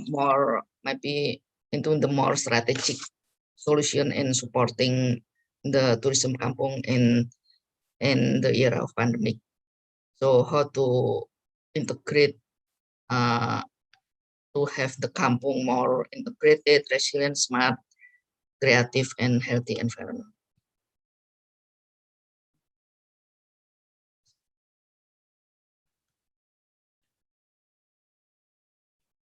Yeah, I think this is the last one. That so this is some strategy actually what we have done here, and we propose for this research how to increase the community capacity, how to develop the new behavioral order in this era, how to transform the traditional design of jewelry into the more creative, innovative, and affordable product, and also strengthening the collaboration, integration, network society in this era of pandemic. For the kampung, we have to have the replanning kampung to be resilient according to maybe open space, land use, and also the building coverage. How to use the like a digital. Maybe we have to transform the kampung to be the digital kampung, interconnected transformation in kampung. Also, we have like developing the virtual attraction or blended attraction, and we have to find more specific, creative, innovative attraction in kampung.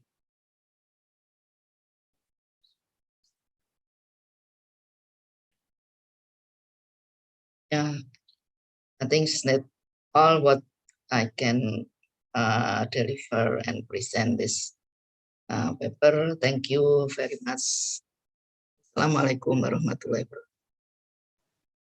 Waalaikumsalam warahmatullahi wabarakatuh. Thank you, Bu Winnie, for your very elaborate and interesting tools that you point out the pandemic forces safety and community to be more resilient. And one of the key to achieve the resiliency is the adaptive capacity and also creativity.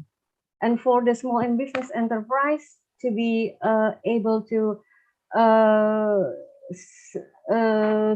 still develop during this pandemic, they have to have the capacity to enter the digital platform of business. And for doing that, the collaborations from academics and also governments is very crucial to increase their capacity to be able to survive in this pandemic era. So it's we already hear very interesting presentation from all our presenters, and I think I will now go ahead and take some time for questions that I will pick up from chats and also from we receive also from WhatsApp and also other form.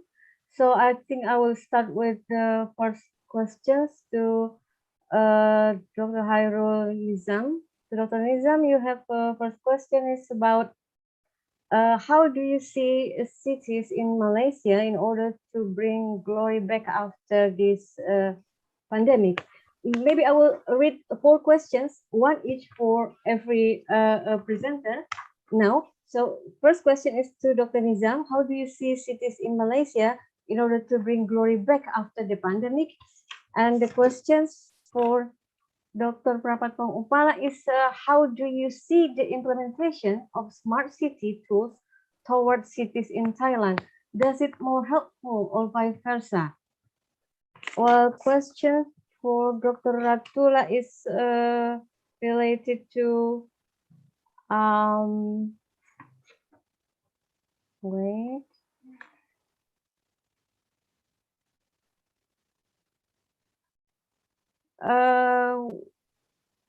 It is interesting to note that investment focused on world-class city and kind of leave basic infrastructure in public services in lower priorities lead us to much lesser resiliency. What do you think about this?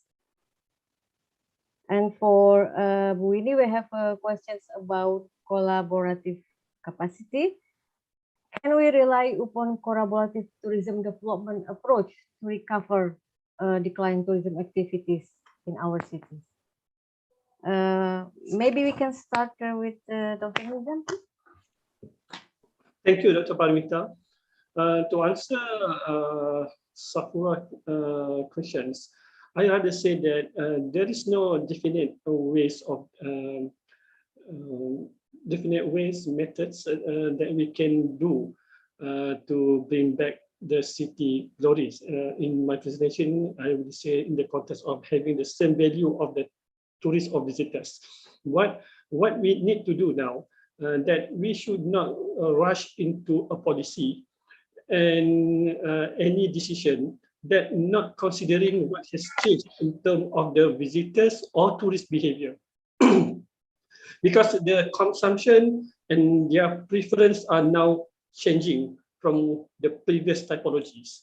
That means we must fully understand when it comes into the planning, we're talking about most of the time about the spatial distribution, spatial movement. So when we're talking about this, the perception is that now the visitors, the tourists will move differently, and so that they will have different way of doing activities. And of course, in this case, the consumption. The consumption, that means they are not longer spending to area that probably do not consider the safety, probably do not consider social distancing, okay? Because we do not know until when everyone will get the vaccine. Okay, from my presentation, it will take more than 5 years. In Malaysia, we try to get it 80% by the end of this year, which still people in doubt.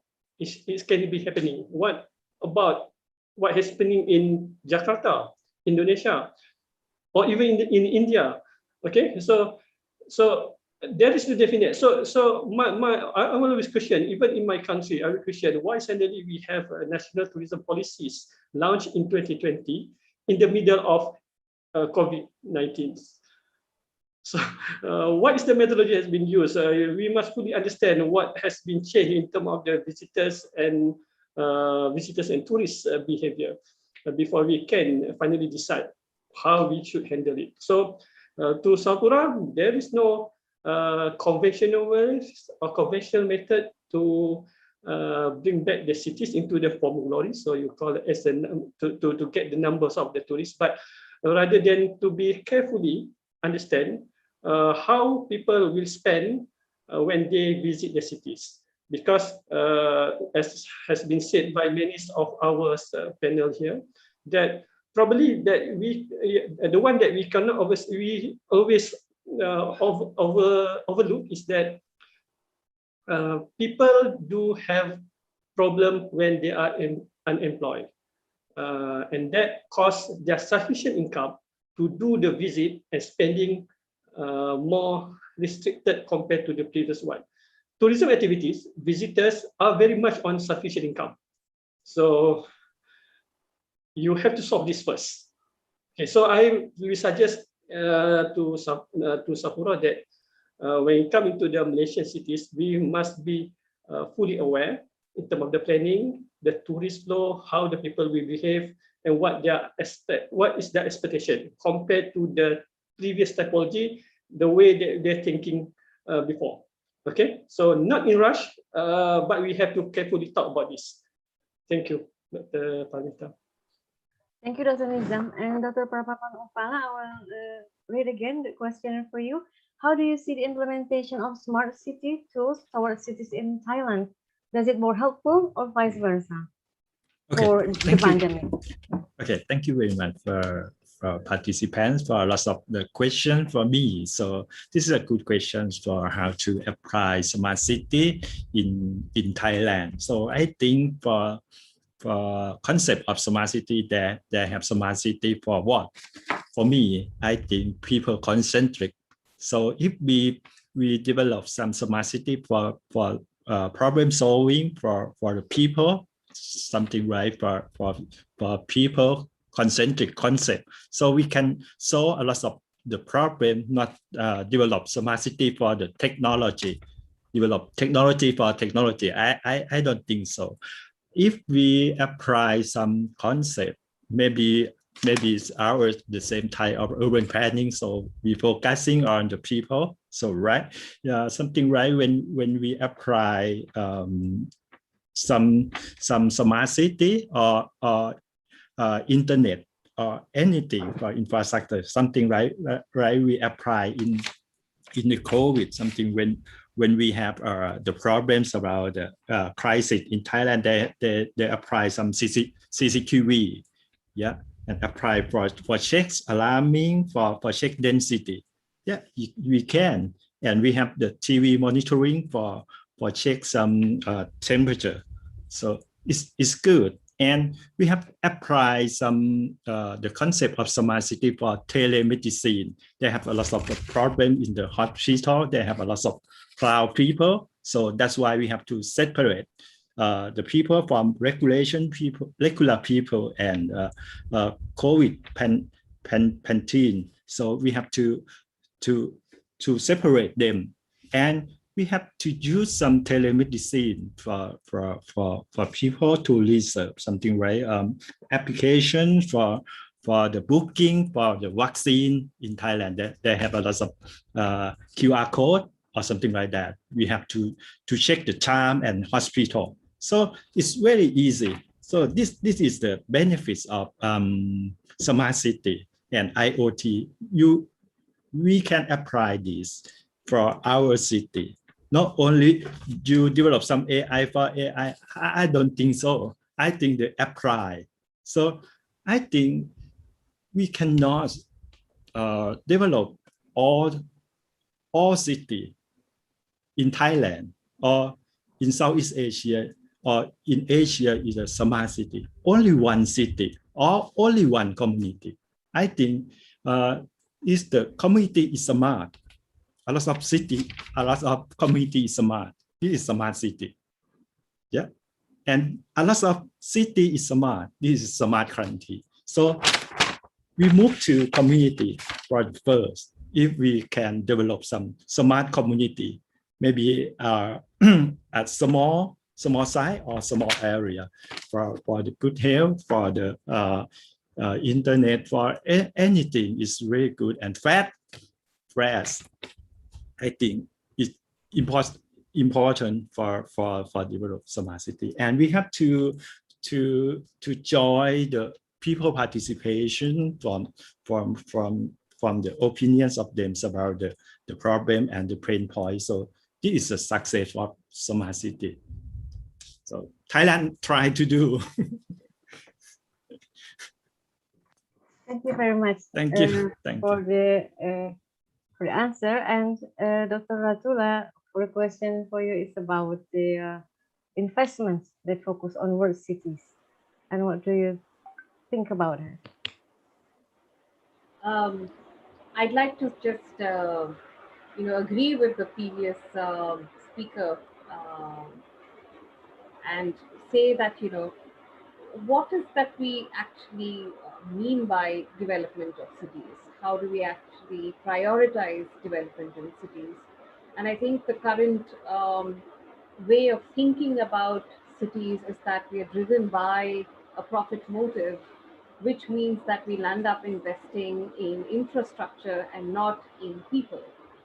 And and this pandemic sort of brought out that very starkly in the case of Mumbai, that we hadn't invested in what people want and actually what people need, but instead we had created infrastructure which we could not actually access or use during the pandemic. So things such as um, what would have been helpful would have been possibly, better healthcare systems.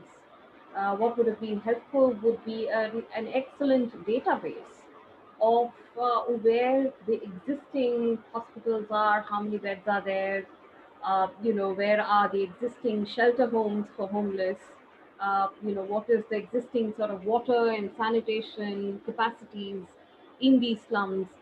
So when the pandemic happens, you can immediately switch as a city to sort of address those systems. If we had to shut down the train system, we could have had an alternative system running for public transport, which would have been our bus system. But unfortunately, years of neglect and disinvestment in the bus system meant that our buses were not in a shape to carry population around, and therefore people, pregnant women, patients could not get to the hospital on time because there was no access.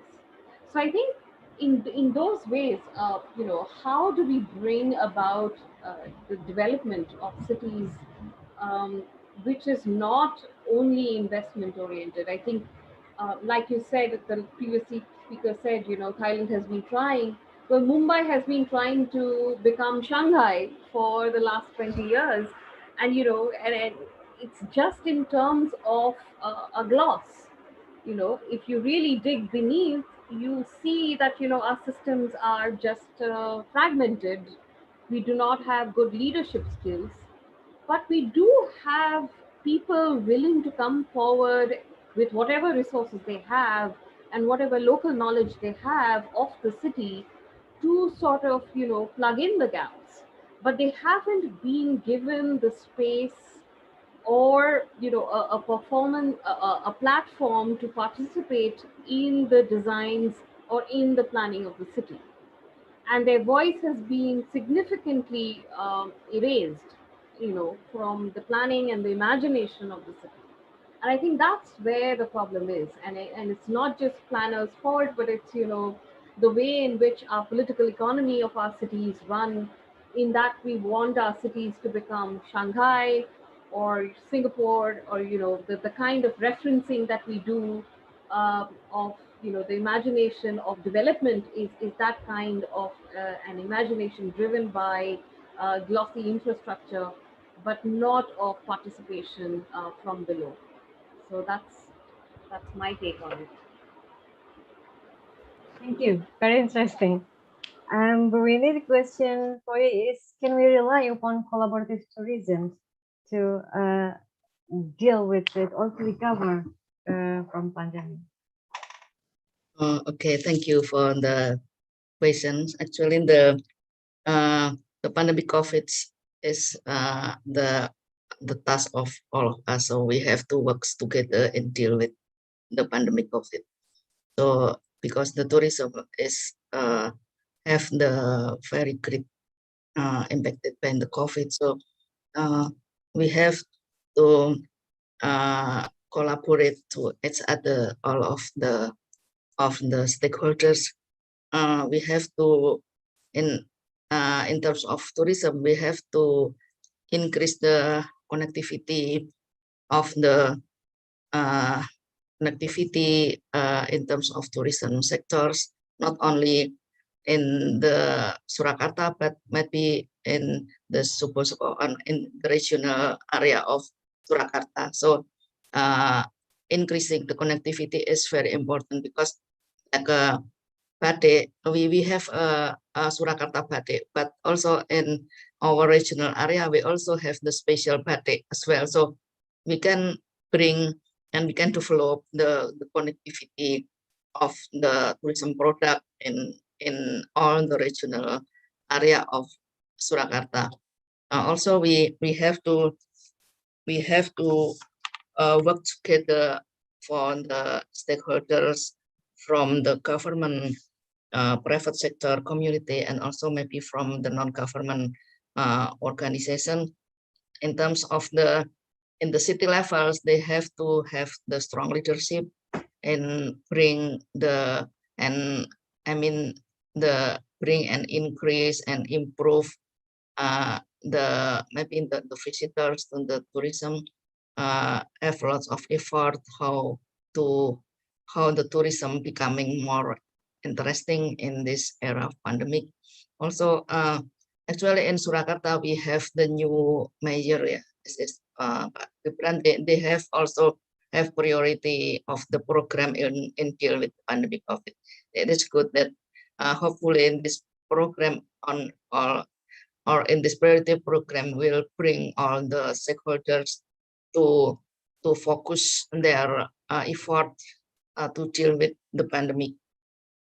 In terms of the government, because right now maybe the government still maybe mostly they have the conventional maybe business or business as usual. So we have to change their maybe their effort or their habit from the conventional leadership to the more adaptive policy, which maybe involving the community, as the community from their demand in deal with the pandemic, and maybe change their improve their capacity from to deal with the information technology, digital era, something. For community as well, they have to improve their and transform their habit and their behavior from the offline system to online system, and they improve their literacy of technology. For private sector, maybe they have to also deal with the pandemic, giving maybe in the charity or everything to deal with pandemic. So so the important things that they develop the connectivity and collaborative manner to all of the stakeholders in the city, and leadership is very important to bring together all of the stakeholders in deal with. I think that's all what I can. Yeah, thank you, Bu Winnie. We'll go to second round of questions. I think I'll put some questions for Dr. Nizam. What is your opinion about pandemic and CBT? Will CBT will be taken over by artificial intelligence or virtually? And for Dr. Prapat Pangopa, it's related to technology or Internet of Things and smaller city. So during the pandemic, there are several smart city components that could help local authority to manage and control people movement efficiently within the city, especially by using advanced technology and Internet of Things. In your opinion, are they Southeast Asia countries really utilize technology available outside there to manage their cities during pandemic, and how the small city in the region could adapt such a smart city incentive effectively, since they cannot afford might be to the expensive system of technology. And question for Dr. Ratula is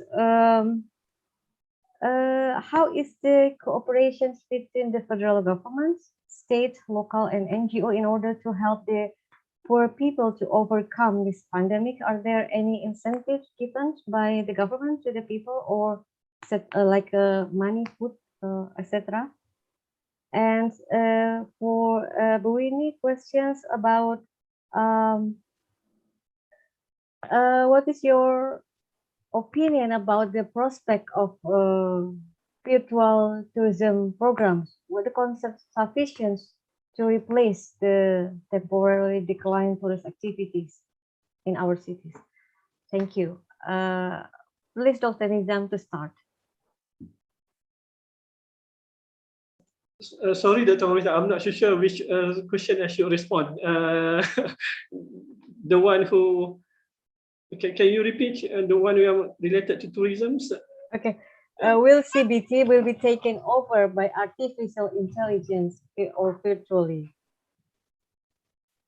Okay, about the artificial intelligence means that if I can anticipate with the questions, yes, we do have to respond and living with artificial intelligence when it comes into doing things. But when it comes into tourism, the basic foundation of tourism is experience. And most of the experience is basically it's not only about having it online, which somehow it was cherished by so many many what I say virtual mice, meeting, incentive, convention, and exhibition.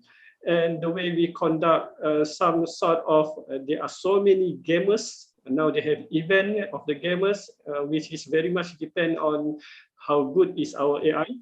Okay, in room, in personal room, and then later in our rather than only focusing on the typical understanding of physical room that we have previously. So this is somehow good and cherish the way of new generation, how they're living and how they experience things.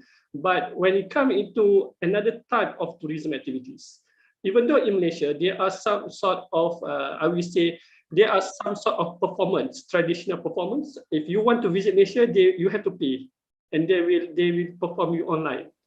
So this is still I call as an experience. Experimental, a way of doing thing. Rather than AI, I will say that it's a visual augmented reality. From augmented reality way of doing things. So I'm not so sure how this can communicate well with what we call as a tourist experience that previously known in terms of the theory. But I will say that if the problem of pandemic continues for the past 5 years, and we have to realize that this is the way we have to live for another 5 years, 10 years, I will say that the change of tourist experience, the change of people experiencing will happen. And we cannot predict how. Because it will put into a new generation to experience this. And we will have a generation where living in the room for the whole day is a good experience. So I cannot answer this, Dr. Parmita. And to the questions, I am now preferring to have my time in room and having all this experience and not went out even to the gate of my house. So is it good? I don't know. So whether the artificial intelligence or augmented reality will help and helping me into having this experience, is it good for me? I'm not so sure. I'm not so sure. I don't know if anybody here sure about this.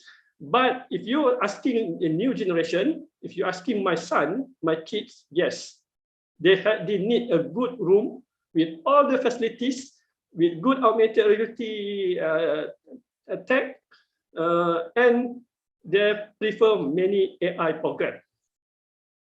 So that is a good thing for them, and they can live with it. But for a generation, let's say, generation of the 19s, 20s, 2000s, they can live with this. I cannot give you an answer because we still need the study about this. Okay, thank you, Dr. Paramita. I don't answer basically. Interesting questions and also very interesting answer. Yeah, I agree.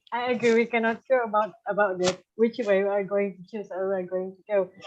And Dr. Prapat from UPA, the question for you is about whether Asian cities ready to implement the technology for smart city, and how about the smaller city regions in Southeast Asia? Okay, for me, for when we want to apply some smart city in Southeast Asia or anything, so I think we have to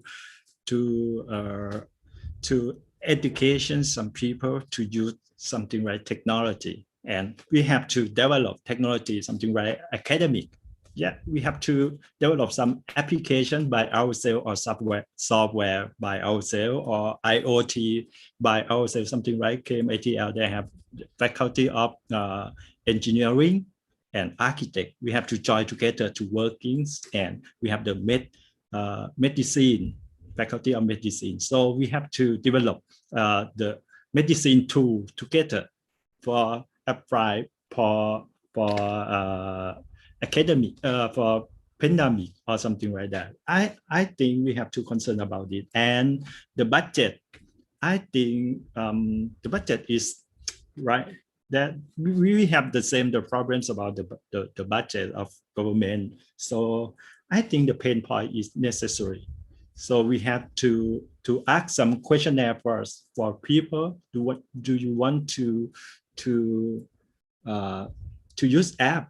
What is your pain point? What is do you want to use digital platform or something like that? For me, I think I like analog. Like I don't like digital. I need to go to something, right? When we have the teaching online, I don't like it really much. I don't like. But I think it's very good if we have the something, right? International seminar. It's very cheap. But for me, I want to travel to Indonesia. I want to travel to Malaysia. And I want to travel to India to see anything. I think it's good for me, but I don't like it. So now there are a lot of people invite me to some speaker. I think it's really hard for me. We have to try to prepare something like PowerPoint to talking to.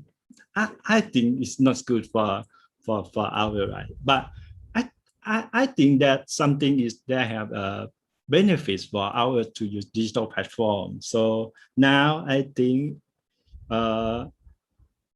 COVID-19 pandemic maybe is the good opportunity for our to maintenance our city. Something right in Bangkok. Bangkok is not sleep. The city is not sleep, but now it's sleep. So government have to improve and maintain something right. Cycling, pedestrian state, and open space or something like that. I think it's bad time for our urban plannings, urban planner or urban designer to join together for government to develop this situation. Thank you. Yeah, thank you, Dr. Fatum, for your answer. And Dr. Ratula, the question for you is the cooperations among multi-level of governments to help the community, and is there any incentive from the government to the community? Well, initially in the first wave, the people had to take the government to court to get them to, issue a guideline as to the kind of relief in terms of food grain and cash benefit that would go out. The problem that we have is that we do not have a one nation, one card policy.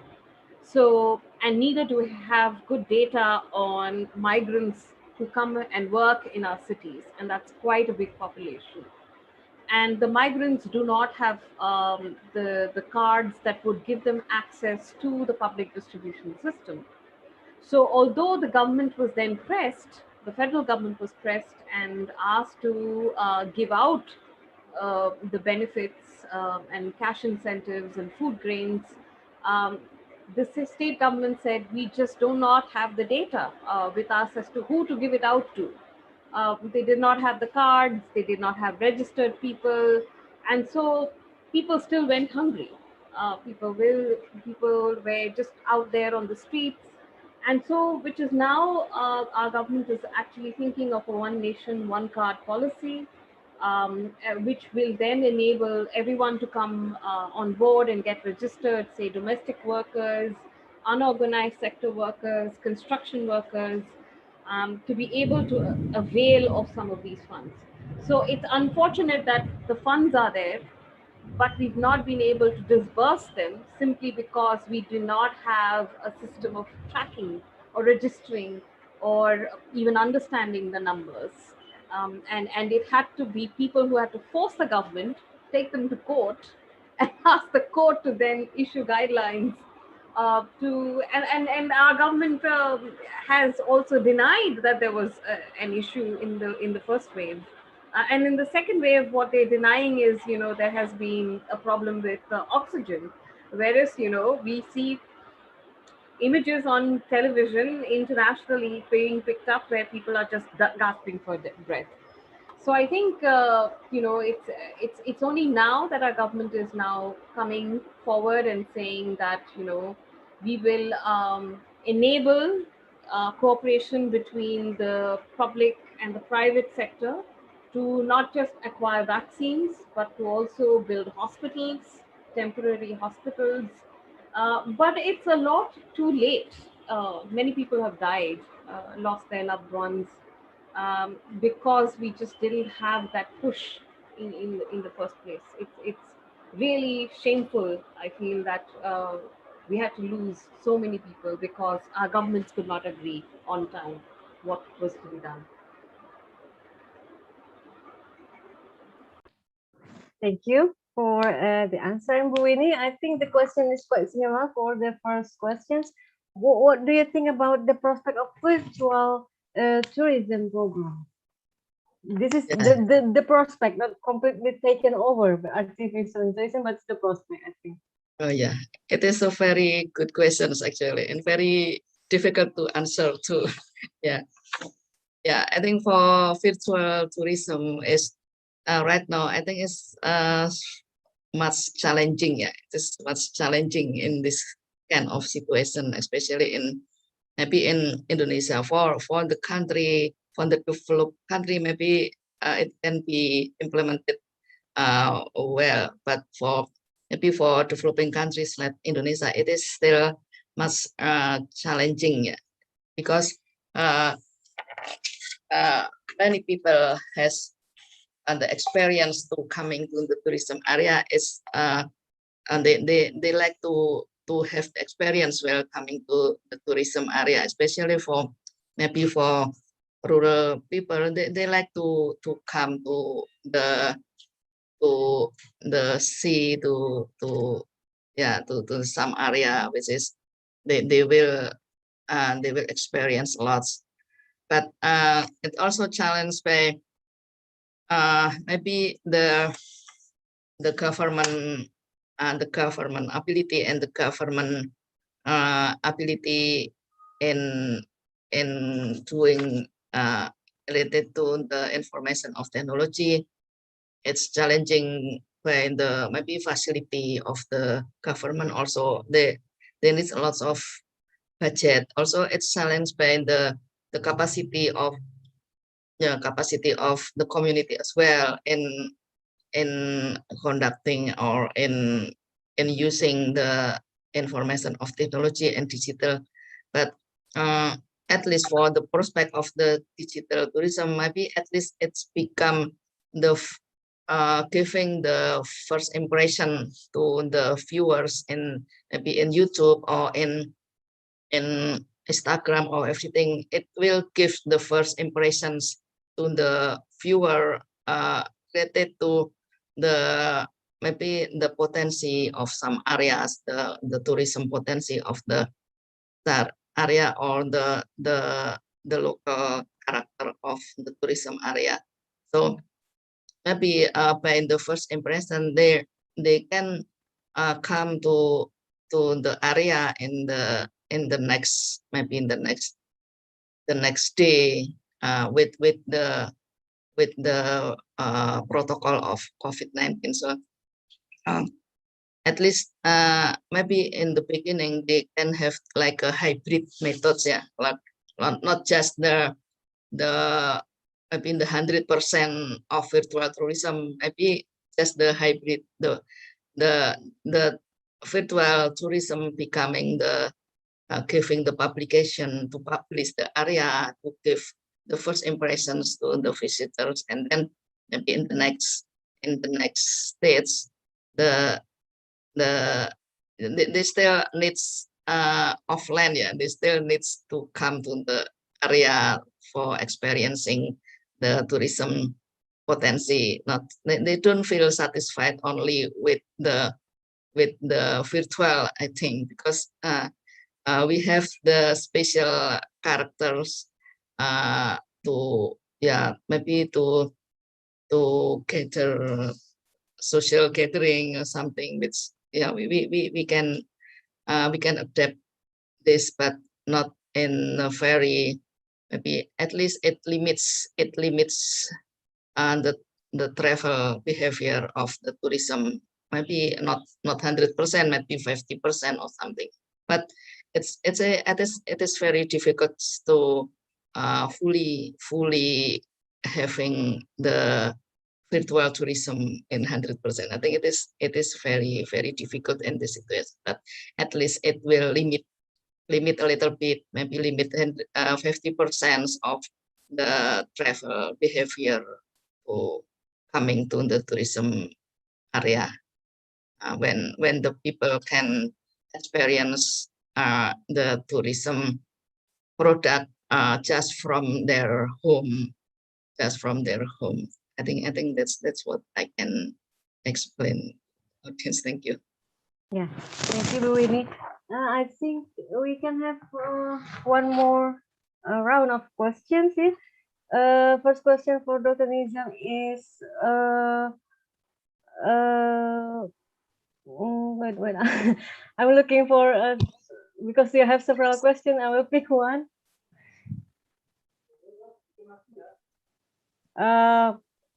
Do you have any lesson learned or research result about tourism resilience model in the era of pandemic? Whether what any requirements for adapting the model? And for Dr. Prapat Upala, we also have several questions here.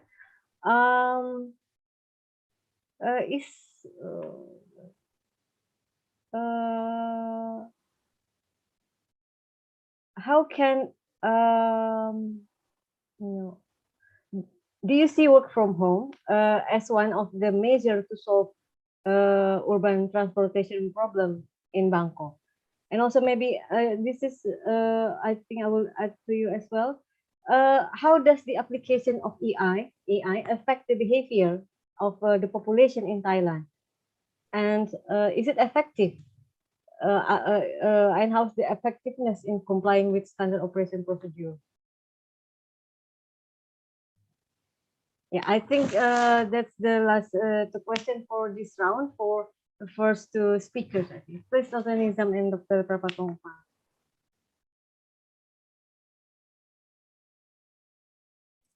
Okay, thank you.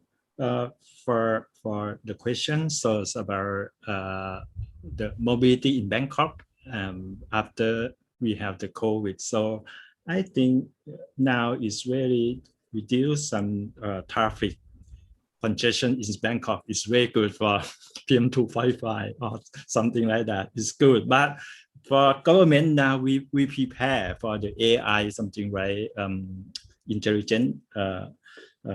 Artificial intelligence for traffic congestion solving.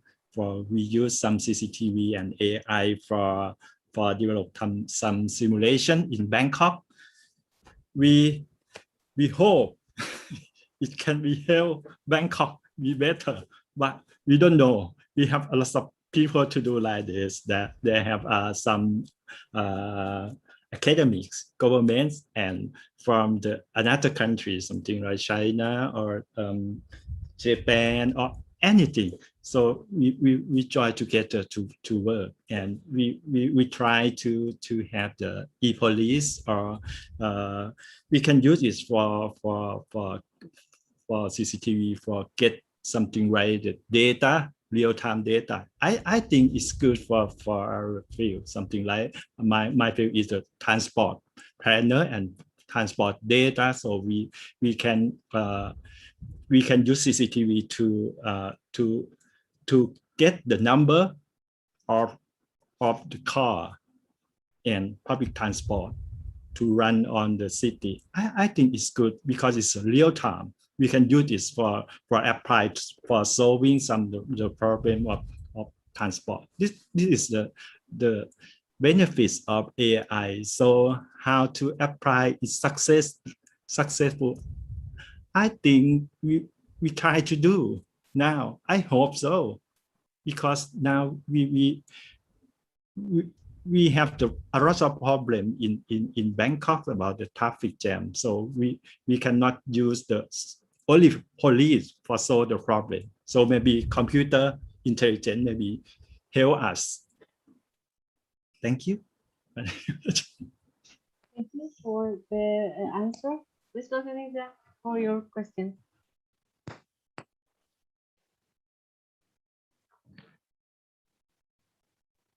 About model. Yeah, about the resilient model. Okay. Yes. If I give you an example of what is happening, is that resilient are always concerned about how the tourism community, the businessmen, especially in the small medium business enterprise, tourism related business, adapting the changes. If you refer to the many area, especially in the beach, people who are providing, one example is the community providing the accommodations for small and medium, not 5-star accommodations. This is typical in Malaysia. Many places, especially in the island area, along the beach, there are many accommodation providers by the community. And when basically they have adapting resilient, adapting process for the past 25 years, especially from the family business and transgenerational people. They are able to adapt everything. So they make a changing accordingly, including adapting IT, information technologies, to promote and do the business. But when it comes into the pandemic, it was become a slightly different things. Previously, these people probably do typical agriculture or typical agriculture and fishing type of business, and then slightly diversify their economy into tourism. That means they did these two jobs.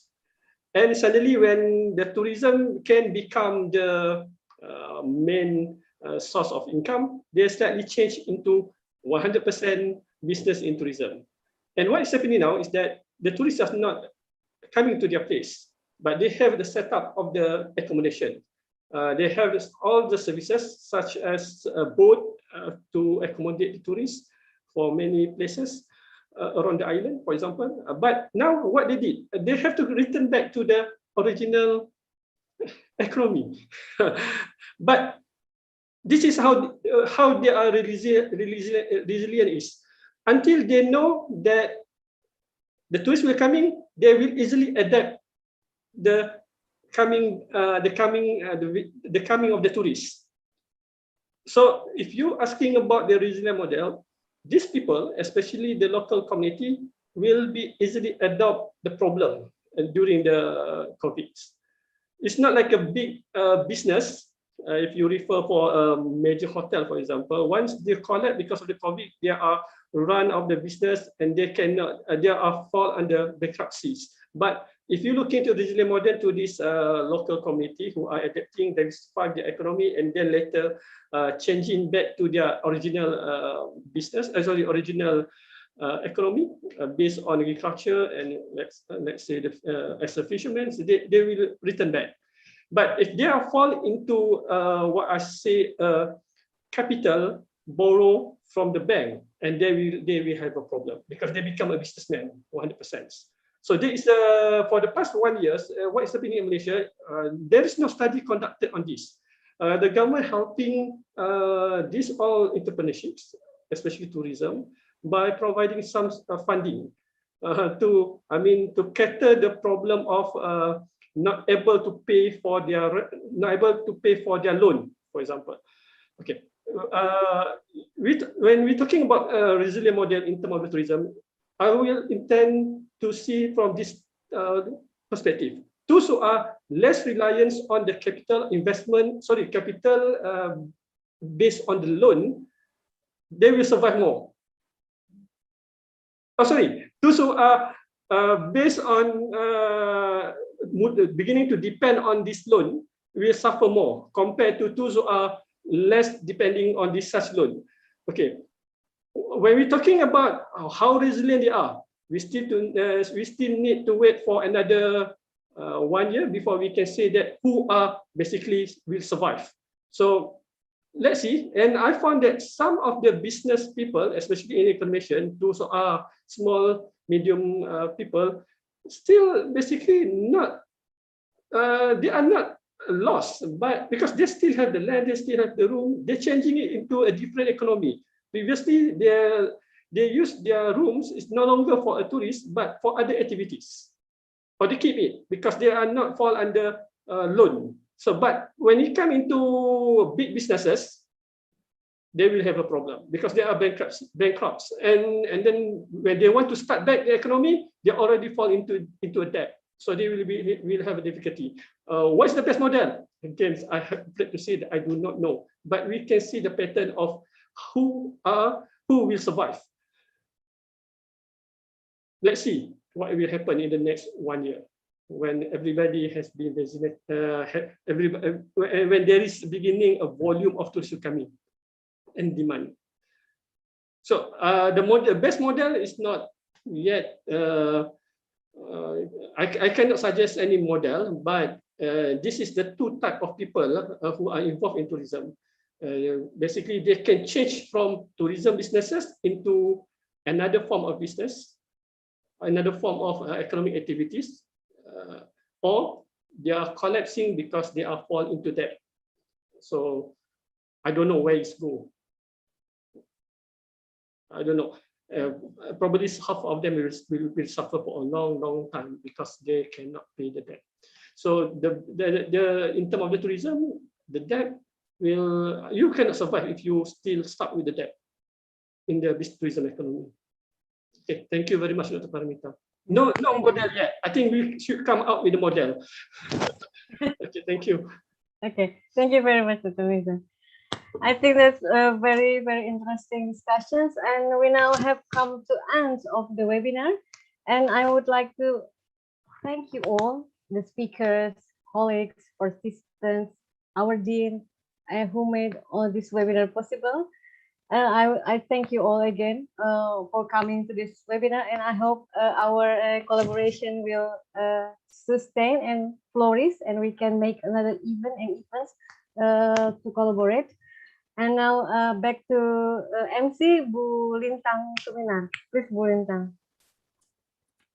Well, thank you very much, Dr. Paramita, for facilitating the panel. Well, that was such a fruitful discussion. Well, dear all the participants, we almost reached the end of this program.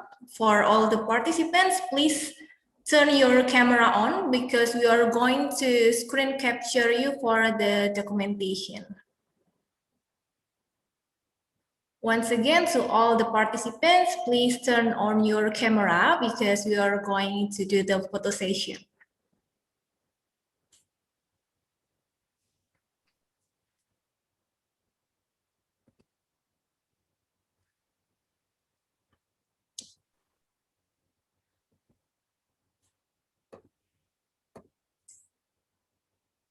There are 6 pages in this screen, so we'll capture it one by one.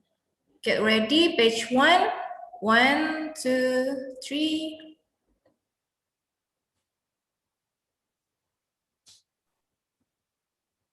Page 2, 1, 2, 3.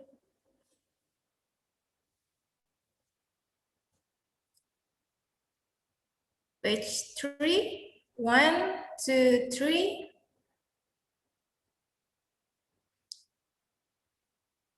Page 4. 1, 2, 3. Page 5. 1, 2, 3.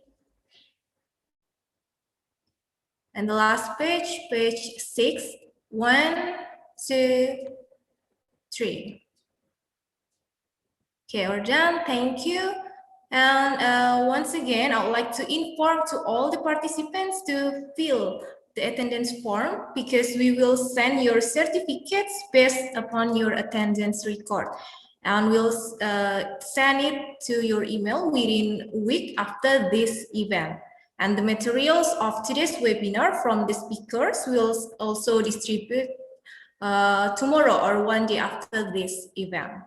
So I would like to thank once again to all the speakers here, Dr. Hairul Nizam, Dr. Prapatpong Upala, Dr. Ratula Kundu, Professor Winnie Astuti, and also Dr. Paramita as our moderator today. Thank you very much for coming. And on behalf of the team, I'd like to thank you all for joining and participating in this webinar, Asian Cities Deal with the Pandemic. I'm Lintang Suminar signing off. Stay safe and stay healthy. Good afternoon. Wassalamualaikum warahmatullahi wabarakatuh. Thank you, everyone. Thank you. Thank you. Thank you, everyone. Thank you, everyone. Yeah. Hope to see Thank you next you. Prof. time. Nizam, ya, Pak Thank you, Dr. Prof. Indra, Nizam. Prof. Pratpong, Thank you. Thank you. Dr. Ratula. Thank you very much, Prof.